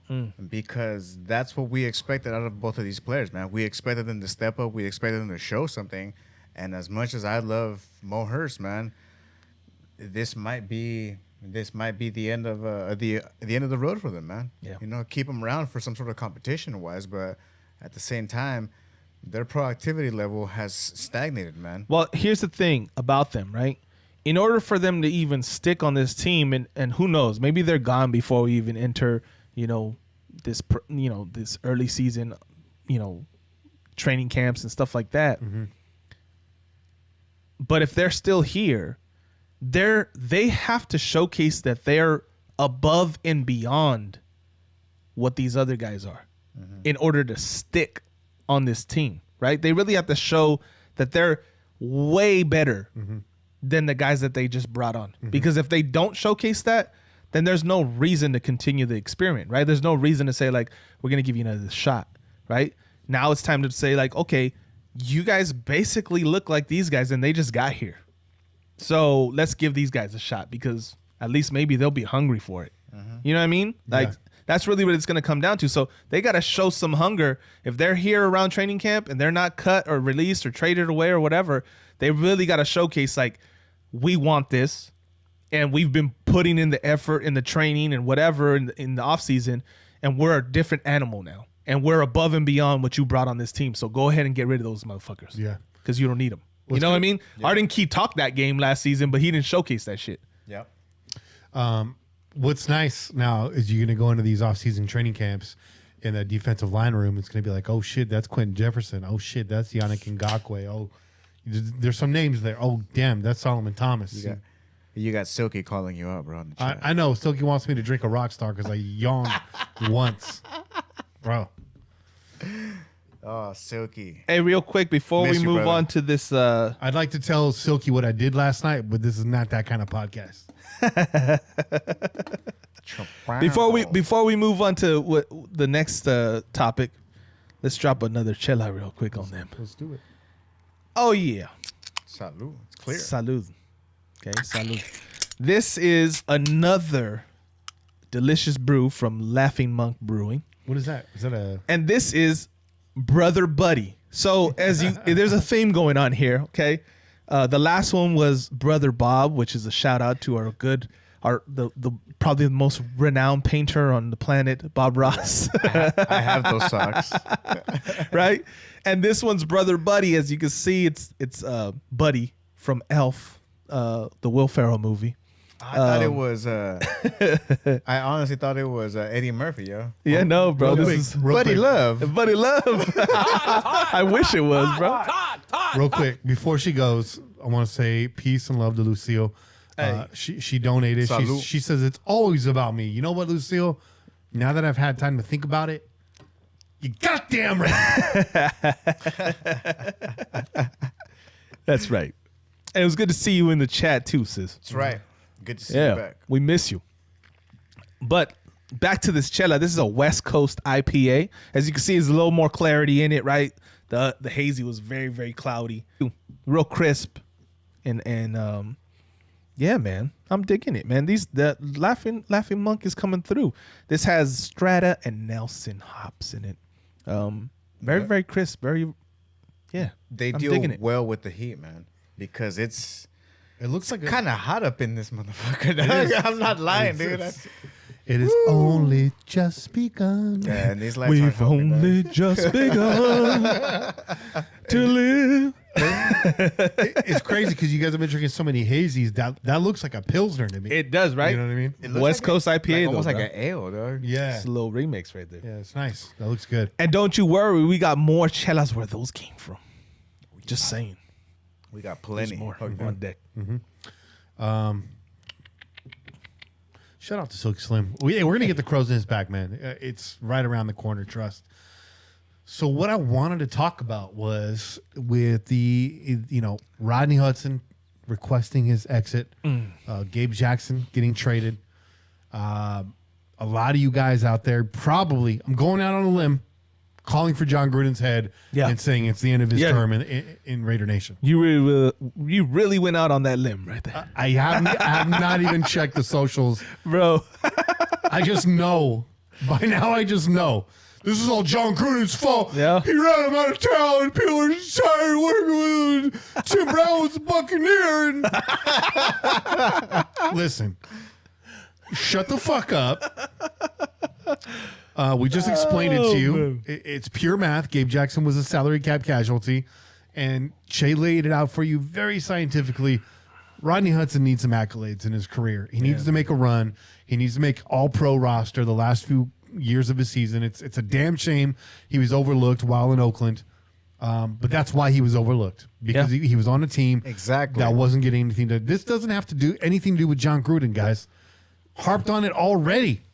I feel like we've talked about it all offseason, and the offseason's just begun. That's why we're going to one show a month, because we're not having this conversation every week. Look at the offense last year. Productivity surged last year on this offense, okay? It sucks. I'm not saying I'm not mad about these losses, but I'm not ready to run John Gruden out of town on a rail, okay? Paul Gunther fell on that sword. Yeah. Okay. You got a real defensive coordinator in here now. And he deserved it. He deserved it. He deserved to fall in that Yeah. scene. Yep. Yeah. He So was just trash, man. I mean, come on. You practice and you focus on one thing the entire week and you just flip the script the last minute. What the hell do you expect is going to happen out there, dude? Not everyone is going to be on your same mindset, dude. Not everyone's going to be reading your mind, dude. So seriously, man, like what else did you expect the results to be at that point? Mm-hmm. Yeah. Yeah. you know what I mean? So that's all I had to say about that. I just want to put that shit to rest. You know, shout out to G-Dog. Hey. If that's the G-Dog, I think it is. If that's an original pillager, man, it's good to see you over here because there's a lot of commenters on that board, and I got love for everyone. But G-Dog, you're an original, man. You and I never really got a lot of chance to go back and forth on there, but I've always appreciated your input. I like your takes. That doesn't mean you can just get away with anything, though. Just put that out there. But yeah, I mean, that's all I really wanted to say about that. John Gruden right now, I feel like is safe. Get this defense turned around this year. Definitely seeing them making moves in that direction. You guys have been calling for it. Look at these free agency acquisitions, man. You know, it definitely was. It tilted towards the defense, and now you got a guy that can put guys in place to make moves to be successful. Let's shore up the secondary. Let's stay healthy next year. And let's see a real defense and watch this team climb above 500. That's not my prediction. Okay, I just want to be clear about that too. I'm not predicting 9-7, 10-6. We'll see how it goes. I'm always predicting We'll see how it goes. 17-0, dog. I know you are. Because remember, they're going to add the extra game. And 5 wins short of Chase prediction. I understand. Hey. Hey, real quick though, that's a good comment. That's a good that you just brought that up. We're adding that extra game. How do we feel about that? How do we feel about a 17-game season? Is that official? That's official. Yeah, it's official, man. As long as we get to that 16th or 17th game, I don't really give a damn, dude. As long as we're not playing it in London. Oh, dude. I think There you go, man. I think truth, the right? days of trying to get all those bonus fucking miles and shit, I think it's over with, man. Yeah, Mark Davis was just trying to max out his Southwest Rapid rewards points. Yeah, hopefully that's over with. Wait, I want to bring up one more thing. Speaking of Mark Davis. Yeah. You guys remember Mark Davis's dog? Yeah. I could not let this pass. Could not let this episode pass without talking about that poor dog. I mean, we got that shit, man. We Find got that right now. We got Bobby Boy in the studio right now, and he's being a good boy. Mm-hmm. He's been chill, but more importantly, he has good hair. Right? Real good hair. I don't remember where I found that, but I saw it on Reddit. There it is. I saw it on Reddit and posted fresh. And I sent it to you guys. I didn't comment. And then about an hour later, I went back to the comments to say something about it.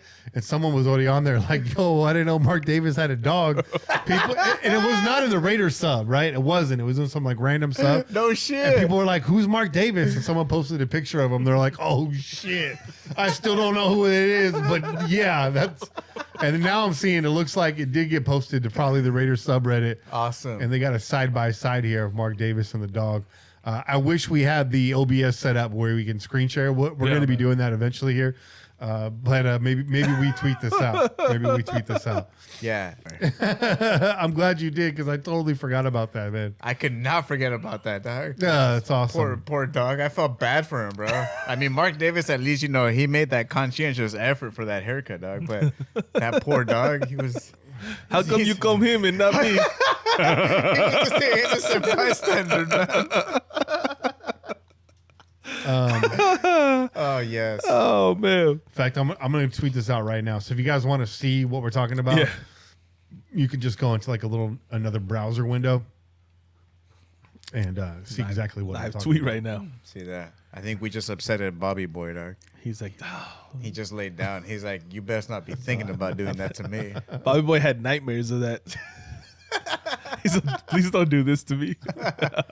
I'm probably going to get another letter from the NFL after that tweet, but The NFL and the ASPCA, dog. worth it. Yeah, Like Definitely. animal cruelty, dog. definitely. Oh, man, that's awesome. That's awesome. Well, shit, man. I feel like I made a difference today. Yeah, we won't do.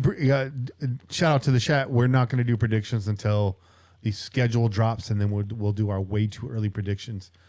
It's been 90 minutes, man. We are shot out of a cannon right now. I think it's time for a break. Yeah. We'll come back. We do the callers. Yeah.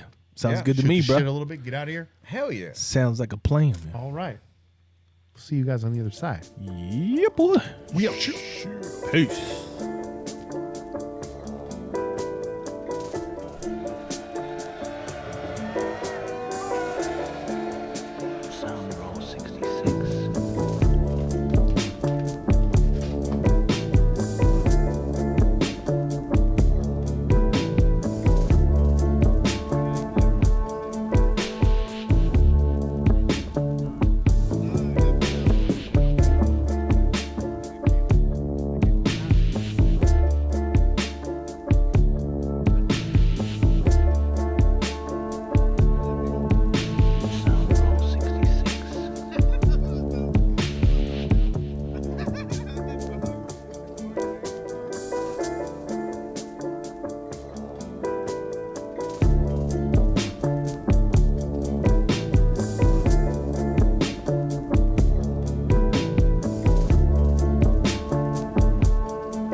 real quick before you get back on here, responding to G-Dog, talking about the cussing filter on the site.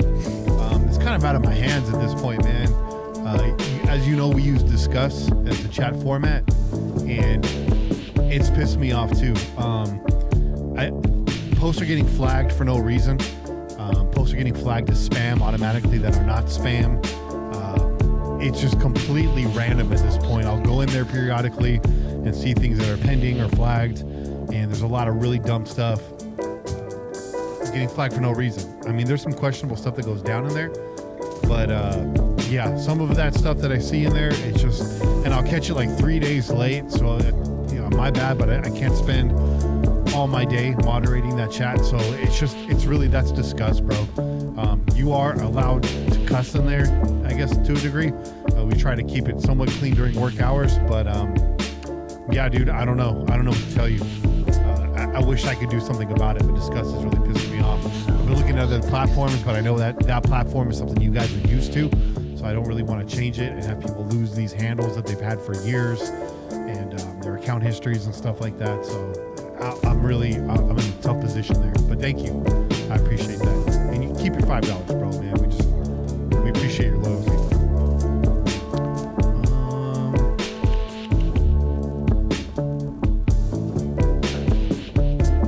Be back in just a second.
Yeah, Silky Slim, the YouTube notifications, that's been a problem, dude, for not just us, just for everybody. It's pretty janky. I get them on my phone for this podcast like clockwork, but for other ones I'm subscribed to, it can be real janky. Sometimes I don't get them at all, and for certain channels I do.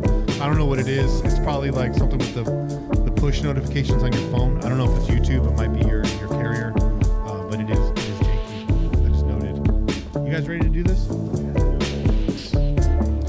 Yeah. See if I remember how to cut this out.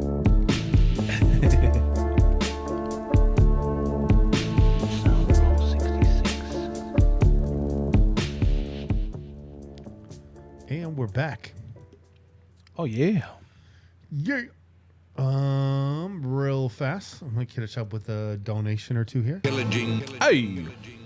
Shout out to Beto and Callie. She says, not the topic, but since we're talking D, shout out to Mad Max for finding sobriety. May he be a beast on the field this season. I didn't know he was struggling with that. I completely missed this story. Did you guys catch anything about this? I didn't catch that either. Mm-hmm. But I did see that he had gone on Bussin' with the Boys, right? Yeah. With Will Compton in them. Was it Will Compton? It's Will Compton that's on there, right? Will Compton. So maybe that's where that was dropped. But yeah, I didn't catch that. I didn't catch that, man. But I'm glad to hear that too. I'm glad to hear that he's well, I mean, he's getting himself straight and clean, man. That's important. It's important as well because just think about it. Him being a young man, yep, where he lives at now with money, yep. It's very easy to just get caught up in all that. Absolutely. All that lifestyle, man. What's great is that he has a person there in Darren Waller as a great example, man. Absolutely. And he can see not only Darren Waller, but he also has Richie Incognito as well, man. A person that just completely changed his whole mindset as far as where he was going in life, man. It wasn't just enough about his career; it was just about his life in general, man. Yeah.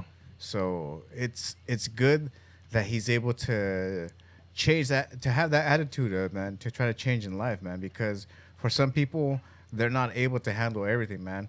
Some of us are a little bit, more capable of that, but for some people, that little bit just is not enough for them, man, and they just have to keep going and going, man. And so I applaud the young man that he's able to realize, his limitations, man, and realize that, this lifestyle just isn't for me, man. Yeah, that's it, man. That's what it's all about. We do have another Chela here.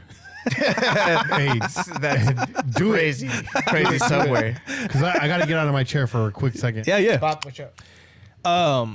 Yeah, so we're gonna stick with this Laughing Monk Brewing because they've been doing this right.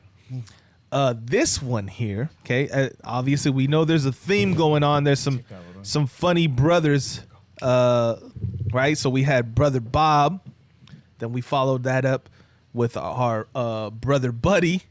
Shout out to Will Ferrell. Now we got Brother Logan. Yes, that is the Logan that you think. That's Wolverine. All right. And this is another hazy IPA. You could definitely see the haze, bro. This is a 6.7 ABV. So the last two, I didn't drop that. I realized that. See, this is how we're just, getting back in the groove of things. I did not drop the ABVs on the last two. Both of them are 6.8, just so you guys know. 6.7. And this here is bringing in some cashmere, some Kohatu, and Meridian hops. That sounds fancy. That all sounds really fancy. It is. Let's see what it tastes like. This one got a little bit more of a bite, man. That's like a chartreuse color. Like the beer matches the can. Mm-hmm. No, it's definitely got a little bit more. That's why it's a Logan, bro. This is why it's disappearing into the background, but it's got a little bit of that green tinge because we use these green screens over here. We're high tech. Mm-hmm. Right. We're not really floating in the ocean. That's right. We know how to spell computer. High tech. Know how to use doorbells too, bro. High tech. That tastes good though, man. It's I like it, man. It's real. It's nice. It's mild.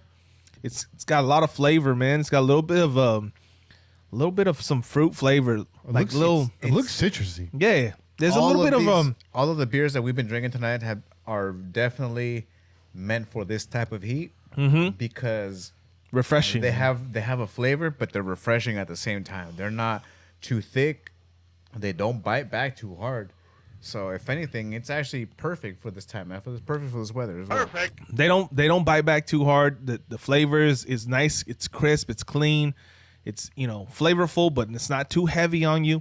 And they're light. They're not like I said, this one's 6.7. The last two were 6.8. So we're keeping it light. We're not going too heavy. We're not hitting them 10 pointers, anything like that. So this is a nice. You could drink these if you're a beer drinker, right? And you drink strong beers. This is a good summer beer, okay? Because if you're drinking 10 percenters in the summer, good luck, son. Like you're probably gonna pass out midway through the barbecue. Yeah, right. I feel bad for you, son. They're gonna have to give you some water, dog.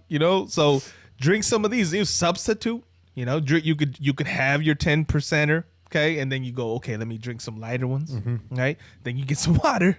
You got to get some water. Don't forget the water. It's important. Put some water in your body. But yeah, man, these are delicious, man. Shout out to Laughing Monk Brewing, man. I've had some of their beers way back. I hadn't had some recently. But like I said, my lady came through in the clutch. And, I never heard these of are them dope. before, They cracked me up. And I was like, I got to save these for the show because my guys have to get on. Well, when you said Laughing Monk, I just could. I always think of what was it? Super Troopers. And just think of Saint Ankies, and that's what I always think of. Dude. When you say Laughing Monk, I was like, this is like a Saint Ankies reserve right here, bro. Soki Slim said he almost tried to shot the IPA, but Shay talked him out of it. Yeah, dude, Good. stay away from them. Don't do the IPAs. If you're gonna do an horchata, do the horchata milk stout by Belching Beaver. There you go. And grab that one like right around November. Yeah.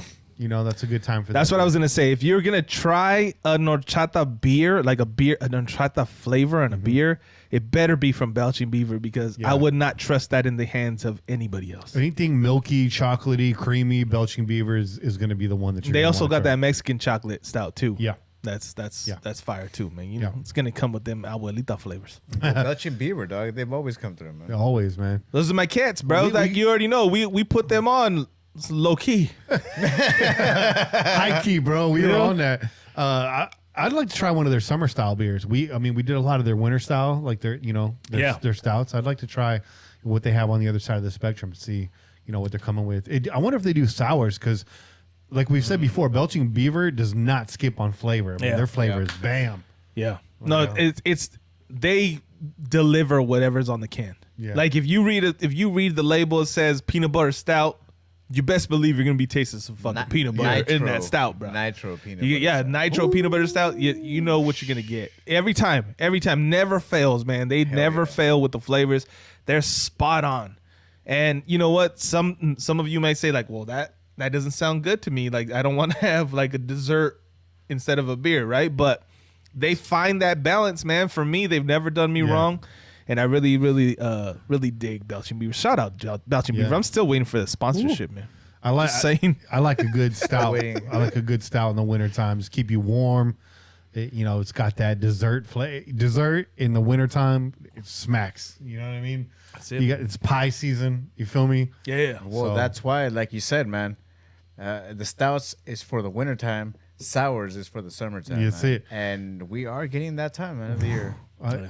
Excited. It's the most wonderful time of the year.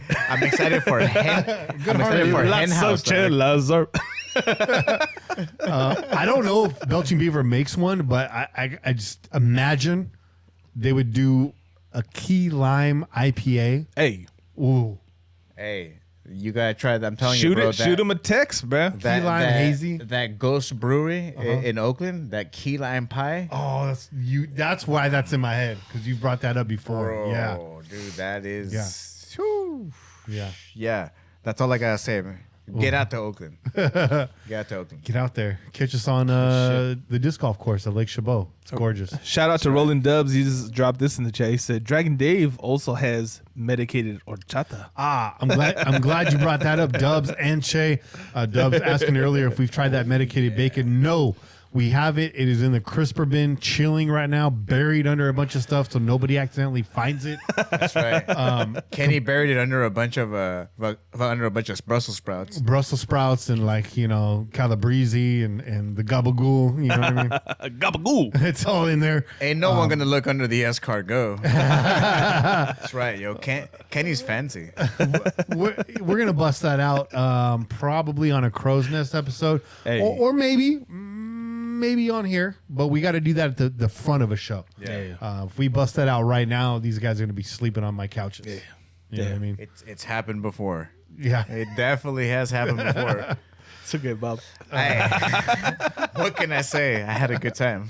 Hey, the good thing is I got an actual spare bed now that you guys can crash in. It's brand new. Hey. And I will be having another spare bedroom soon. So That's right. See, no falling asleep in the hallway for me. Mm-hmm. Yeah. There's an actual bedroom now. Bobby Wasabi just took a nap on the stairs. Hey, I was just tired. I was like, this place is open. It's all good. Don't even trip, Kenny. This looks like a nice corner. It's cool, bro. I got a sweater. I got the hoodie. I'll stay warm, bro. We're cool. we got 2 calls right now, so we're going to hit them. But the good news is one's from Juice and the other one's from Pete. So you know what it's going to be. Yeah, boy. Let's go to the 408. What's up, nation? It's Juice. Kenny, Cain, Che, and Bobby Wasabi. Welcome back, motherfucker. Yeah. I just got this alert on my phone right now. I got all fired up. I'm like, what? Look who's back. I didn't want to bug you, Kenny, so I didn't, text you or anything, try to find out what's going on. Hopefully everything's well.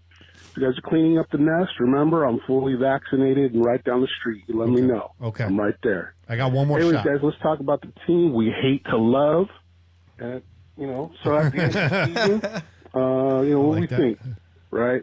The offense is good. They just need to score a little more in the red zone. We're okay, right? The defense was dog shit, historically bad, right? So what do? We get rid of our 3 best linemen for, a quarterback that hates to get hit. We signed a starting running back to starter money to back up our starting running back. Yeah. And we added about 3 or 4 new receivers. Seems legit. Okay, our defense is bringing back our starting 3 linebackers, who we're all praying are be better, now under we have our new D coordinator, so we'll see how that goes, right? Mm-hmm. We did get a prime pass rusher, Mr. 8 sacks a year. I won't attempt to say his name until I hear you say it first. And then a whole bunch of Jag D tackles, so we'll see what's up. Also, our secondary is still dog shit. We, have our strong safety who badly needs help as a free, at the free safety spot, who needs a lot of help back there. We got rid of LaMarcus Joyner. We haven't signed any new corners. It's looking pretty ugly back there, guys. So I don't know. You tell me, right? I'm looking forward to hearing you guys' takes on all this, and I definitely want to hear the breakdown of the upcoming draft. Hey. Anyway, guys, welcome back. Can't wait to be chatted up live. Talk to you guys later. Go Raiders. Oh, yeah, and go A's. That's starting. And the Knicks are doing pretty good. All right. Go Raiders. Bye. Peace. Rack 'em. There you go, man. As Jim Rome always said. Good call, Juice. Man. He bought the fire, too, man. Juice got the finger on the pulse of Raider Nation, man. That's right, Juice. You're fingering the nation, bro. Oh, damn. That's what Kenny said. Remember, it's a very gentle come here motion with 1 or 2 fingers. And slowly apply pressure. You don't want to hit that out of the gate. You got to build up to it. That's right, bro. Yeah. Call you the magic man. Dude. And when it starts sounding like a grapefruit, that's when you go real hard. That's right. Yeah. Lessons, y'all. Pillaging podcast, football, and health class. Hey, ladies in the chat, tell me I'm wrong. Tell me I'm wrong. Peel that hood back. You know what I'm talking about. You know what I'm talking about. Yeah. Good times. Mm-hmm. Good times. Scratching and surviving. Oh, and soak the toys in some warm water. Like 30 minutes in advance. Yeah, you're welcome. I'm a dirty motherfucker. Hey, Pete, what's up? NHA Cain, brother. Wasabi, what's up, pillagers? This is Pete, motherfucker. It's good to have you back. It's fantastic. I'm listening live right now on my PC with some headphones, and you know what? When you said that you only had 1 call, I was like, I gotta come in. That's fine. Listen to all this O-line talk. That's my specialty. You already know, O-line, D-line. And I just want to say what's up to all the pillagers in the chat, too. Love y'all. But what I'm getting at is this here, man. We got to look at this with some form of positivity and have some trust for Tom Cable, because we actually give him more talent than he ever had. I live in Washington State than he ever had in Seattle. Think about what he did with fucking Jared Valdir in that makeshift O-line when he was our head coach. I mean, I'm not saying that he's going to, turn everything around or every rookie's going to be an all-pro, but last year when we were calling plays, we called about it, we talked about it, we did everything. We could not run the ball. It looked like Gabe was missing a step. I don't think Hudson was missing a step. That hurt way more, obviously. Broke my heart. My favorite Raider. I played center. I love Rodney Hudson. But let's just say this, on to new beginnings, everybody. Let's do that. Either way, love the D-line signings. I think Solomon Thomas is going to be solid. I think Quinton Jefferson is underrated. And I think, y'all look out in the draft, I think it's going to be what you were talking about, O-line safety, and there's some sneaky good fucking quality D tackles in the back half of this draft, man. Can't wait to get on with you live someday, talk about this shit and get it done. All right, y'all, everyone crack a cello, enjoy yourself. It's a fucking celebration. The Pillaging Podcast is back, baby. Right, that one too. Yes. So you're saying this guy called Pete, Pillaging Pete, is the exact same guy I'm listening to right now? It's fired up, man. Pete, I'm sorry, bro. I'm sorry I missed you on that. Yeah, man. I should have been out there. I was supposed to hit up Kenny for a ride, but I fell asleep. Terrible, dog. It's these 4:30 a.m. wake-up calls that I got to do, bro. Yeah. I apologize, man, but I missed you out here, bro. I should have seen you. We got to get Pete and Juice more involved before they go start their own podcast, too. Right? Because all of our former callers have their own podcast now. Hey, remember, dude, this is the podcast that launched 1,000 podcasts. Yeah, and still going. We're still going. Maybe that's still going strong. 1,001. Maybe that should be in the intro. Maybe that should be in the intro. The podcast that launched 1,000 podcasts. In a world of Raiders podcasts, there's one podcast. Why you sounding like Ron Burgundy right now? The ostrich has oddly shaped feet. The Human Torch was denied a bank loan. Those are our 2 calls for the night, guys. Hey, man, those were 2 great calls. You know, if you're going to have 2 calls on the night, that's the way they should be. Mm-hmm. There was no heaters. There was, both heaters, bro. Both heaters. No down calls, no like, could have used a little more fire. Mm-hmm. Could have used a little more pep. I don't know where you were going with that. No, none of that. You're right. We didn't get any of that in these calls, man. The only thing that fire calls. The only thing that was missing was those thunderclouds. That's right. That's the one thing. But It's then true. again, he's probably like wondering, like, well, when are they gonna come back? Well, we're here. We're here. We're back, Wap. man. Call back. Wap. We're back. We love you, brother. And we need it. The only way that it could have got better is as your boy Bobby Wasabi saying, if the WAP gave a call and your boy Gent called. That's the only way. That's the only way it could have been more fire. Oh, dude, That's the only way. That's the only way. That would have been. And that's no hate on any of you guys. Okay, I'm just saying, when those guys call, we know it's about to be a good show. You know what I'm saying? Yeah, I hear that. I hear that. You know what I'm saying? But that just means if you feel like, hey, man, what about when I call? Well, then come in and fucking prove me wrong. Mm. That's all I'm saying. Come in and say, like, you know what? When I call, you're going to say the same thing about me. Call in. We love you guys. I encourage you. That's right. This is not discouraging. This is just it. I'm trying to encourage you guys. Well, not only that too, but The more you know. you also set up your position.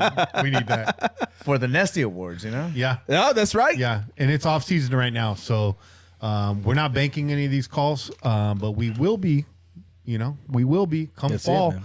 We're going to start banking calls like live on air. We're going to start, like, as Jim Rome says, racking calls, and we're going to put them in the vault. So because we got a major chore ahead of us, we got to pull a lot of audio for these Nesty Awards. We're probably going to take a week off, come into the studio and do like a production meeting just to get all that stuff lined up because we want to do it right this year. We should have already done it already, but life got in the way, coronavirus, vaccines, vacations, all that. But yeah. El Joey says, can we shit on Pat McAfee for a minute? No. No, we can't. In fact, I'm got to get out of here and donate to Pat McAfee here really soon. Do you guys use the bathroom? Is that what you meant? No. He's an entertaining guy, man. And I've agreed with a lot of things he said recently.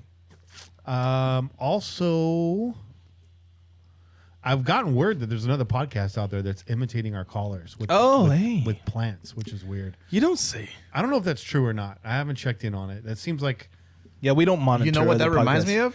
me of? And for those reasons, we don't copy other podcasts. You know what that reminds me of? When you said that, honestly, the first thing that reminded me of, Maury. Because all of them are actors, bro. Hey, Come on, bro.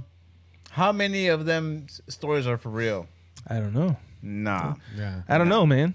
I mean, apparently from what we're hearing, not a whole lot, right? Not a whole lot.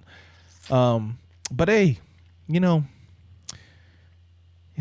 we're flattered. We're flattered. Say that. We're flattered, man. Shout out to G-Dog, one of the oldest, I won't say the oldest, one of the most original pillagers out there, guys. Again, as you all know, this started from a blog community. Those are the original pillagers. Juice is one of them. G-Dog is another one of them. So is Cain. So is myself. But G-Dog, much respect. Thank you for the $5. He says, keep up the good work, guys. Trade Carr, start Marcus Mariota, have some fun, and I'm out. Hot. That was hot. Hot take? This is a hot take. That's a hot take, yo. That's a nice way to just bounce the chat, like leave the chat, right? Like, that's what I said. I'm out. Deal with it. Figure it out. Did you hear that? I don't have the channel muted over here. But I heard. We I heard were it. right on top of each other. Oh yeah. Oh, that's perfect. That was Perfect. nice. That's That was perfect. Perfect. Yeah. Anyways, I'm out of shit to talk about, guys. Oh, happy birthday to Derek Carr. 30 years old today. Hey. All right, man. No way. Well, Dirty 30, huh? The dirty 30. He's gonna drink a glass of milk and go to bed early, dog. Because he's in his dirty 30s now. A glass of warm milk, bro. It's Warm cocktail milk. hour. My bad, warm milk. It's like warm brandy to him, dog. I already put a scoop of strawberry quick in there, too. Ooh, spice it bro, up. he's living on the edge right there, dog. Shit, dude. Shout out to Derek Carr, man. Oh, man. Let's get to the playoffs this year. Let's get him a playoff victory this year. that's it, right? That's the goal. Play Every year. Played his ass off last year. That's the goal every year, man. And according to you guys, we're going there again this year already. We've according to me, we've already been there, dog. What are you talking about, dog? True. We've been there and we came back, dog. And it was what it was, man. That's all I gotta say. Much respect to the Carr family, you guys. That's right. Hey, and by the way, let's back it up real quick. He just had another baby, right? He just had another baby. Yeah. Yeah. So That's right. congratulations on the new baby, DC. We bust your balls sometimes. We like to have fun at your expense, but we know, you're a great family man. So congrats on that, man. Right on. All that he wants is another baby. He's trying to catch up and fucking. I thought you were gonna say just don't dunk on that baby in the pool. I seriously thought you were gonna say that, Kenny, because you're wild like that. But I guess I was the only one thinking that. My bad. Derek Carr's chasing that kid title from trying to get that kid title He's trying to get that Nickelodeon title. Trying to get slime from Phillip Rivers, bro. These guys want me to play Silky Slim's Call, but I don't see one in there, man. Where's your call? Let's see it. Let's go back. Let's see if we find it. Oh, he didn't leave a message. All right. Well, next time, bro. Next time. It's 10 o'clock in the crow's nest right now. We're going to get up out of here. Guys, it's been great being back on the air with you. We should be back on next week. Yes. Maybe do a little draft preview. Yeah, we can do that. We'll get Pete on. We can do that. Pete's been wanting to come on and talk live about some of his draft picks. So that'd be cool. I don't know if Bionic Raider wants to come on. I don't know what he's like on air, but he's really dialed into the draft every year. It's true. Yeah, This That is would be true. cool. Our That'd be boy cool. Bionic, he likes to hit us up in the chat, in the DMs a lot. He likes to throw suggestions at us, and you know what? He has called some of these picks, man. Like, Yeah. he has. He really like, you know has, what? man. If you're looking for this is the guy you got to look at, and lo and behold, man. So Bionic, man, if you're down to get on the line, we love to have you, bro. Not only that, he also has a good playlist as well. Some Yeah, Oh, he yeah. does. He's been Yeah, he doing does. Absolutely. He does. Real quick, I have to address this. El Joey, just to follow up, he says, don't let the fact that he was shitting on Raider Cody take away from him. He is also shitting on Raider Nation, though. Be a real one. Love you guys. I wasn't even talking about that. I was really talking about his takes on the team. Here, if I'm going to be a real one, man, he was not out of line, bro. The Raider social media is toxic as fuck, bro. That's why I'm not on there. And y'all went after him real hard for his hot takes. Look, it's not a Raider show. Don't expect Raider bias on Pat McAfee's show. That's true. Don't go in there expecting him to kiss our ass. We were 8-8 last year, and we've underperformed for like the last decade. All right, so get some thicker skin. If you don't like it, don't listen to Pat McAfee. But the he's an entertaining dude. He's got hot takes. He's funny. Is he douchey? Yeah, he's douchey. But the guy's doing it well, man. He's got an entertaining show. He does douchey well. He does douchey well. Put that on a t-shirt. You're welcome, Pat. But I hear you, dude. It sucks. I had to listen to that, and I was like, ouch. But sometimes the truth hurts, man. There's a lot. I mean, you guys are solid, man. There's a lot of solid Raider fans on Twitter. Even some of the people that get toxic at times. Like, I fuck with all of you guys. We're all one big family. But I mean, we calm the fuck down. No, but at the same time, we can't deny. I mean, people in this chat right now have had their issues with other Raider fans on Twitter, bro. If you've been on Twitter, like Kenny's saying, bro, it can be really fucking toxic. Yeah. And I mean, I kind of just look at it and laugh because that's just my personality, bro. Like, I'm just like, these motherfuckers are ridiculous. But there's some people that really get into it. And some people go way past the line of okay. You know? So yeah, when you see that on display, it gets kind of gnarly, bro. And if motherfuckers like that guy who have a platform where they can discuss these things, catch notice of it, and they see it, and you're coming at him for whatever comment he may have made. I mean, like, listen, he's gonna put people on blast. So that's part of his show. He's an entertainer. He's not gonna back down from fucking people on Twitter. That's for sure. Okay, and like Kenny said, sometimes the truth hurts, man. Yeah. And if you really listen to what he said in regards to what the Raiders have been able to do, I mean, like he said, I heard it and I was like, fuck. But can I fucking defend that? Can I say, like, that's not true? And that's the main not thing, necessarily. Dude, is that, are you looking at the world through silver and black glasses, or are you actually being a realist? Because at one point, are you actually hurting yourself where all you're thinking, I like to clown a lot and say, oh yeah, we're going 17-20-0, this and that. I like to say that, but in reality, you know, when it comes down to it, I'll give you my real picks. I'll give you my real predictions. Yeah. But, you know, it hurts to be called on it and to be actually have to have some sort of focus on it. And when it's in a platform like that, where more people are paying attention to it, it hurts a little bit. But at the same time, it's like, well, what are we going to do? And what can we do at the same time? Yeah. We're just the fans. We're not the ones writing the paychecks. We're not the ones making the decisions. There's only so much that we can do. There's only so much control that we have, whereas we can't take everything into offense, man. Yeah, it's called fuck around and find out. Don't heckle the guy with the microphone. And when it comes to like Raider Nation, as with any fan base out there, anybody that's a fanatic, you're going to get some real stupid shit. I mean, I've already talked to 3 Raider fans in the past 2 weeks that told me that we got some really good draft picks this year. And the draft doesn't happen until April 29th. So why you gotta be calling me out, bro? I'm just saying, but I feel you well, Joey, and you followed up here, and you're right. You're right. I know what he was responding to. I mean, when he's the reference he was making, I think Pat at the end of that, he's like, "Oh, that fan base is blah blah blah," right?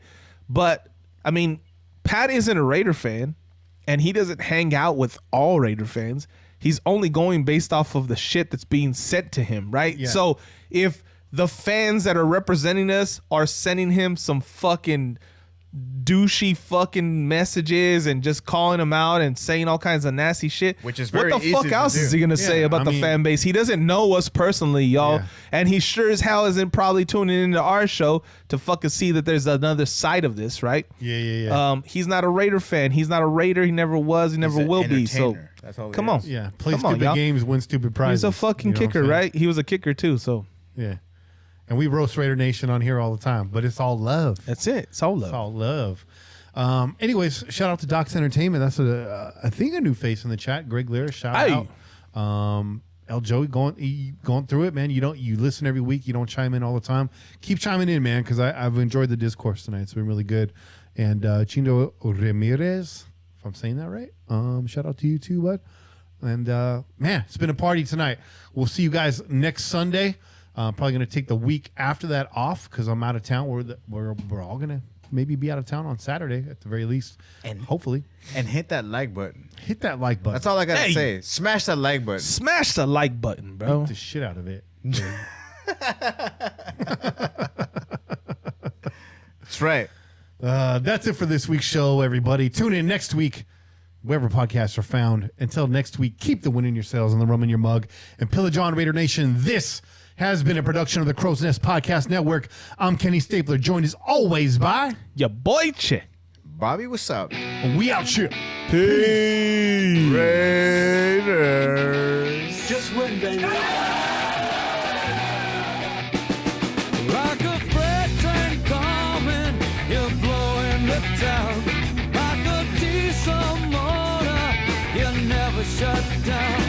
With your pistons pumping, you're mowing them down. It's a sight to see, they all lay their money down. When you're gone, mama, hell, you ain't acting right. When you're gone, mama, I can still see your eyes. When you're gone, mama, this'll be my last goodbye. When you're gone, gone,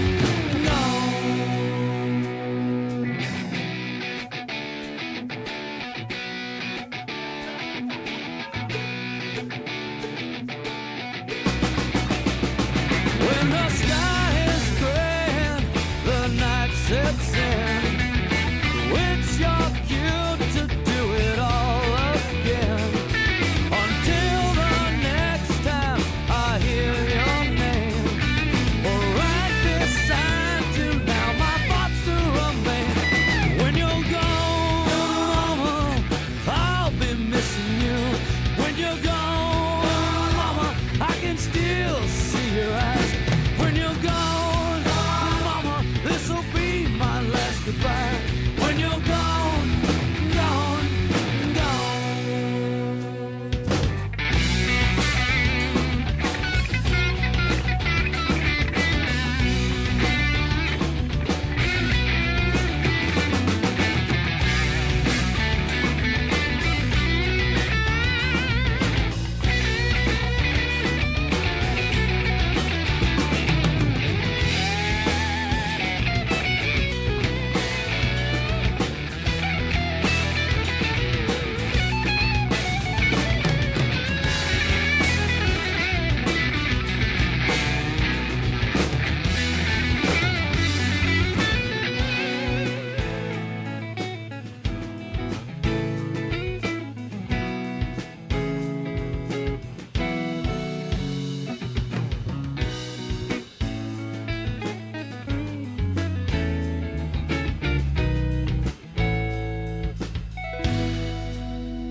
When you're gone, no one can call on you. When you're gone, I'll be missing you. When you're gone, mama, you still ain't acting right. When you're gone, gone, gone. When you're gone, gone, gone. Elemental for like, I think they're like $10 for a tin. Over there,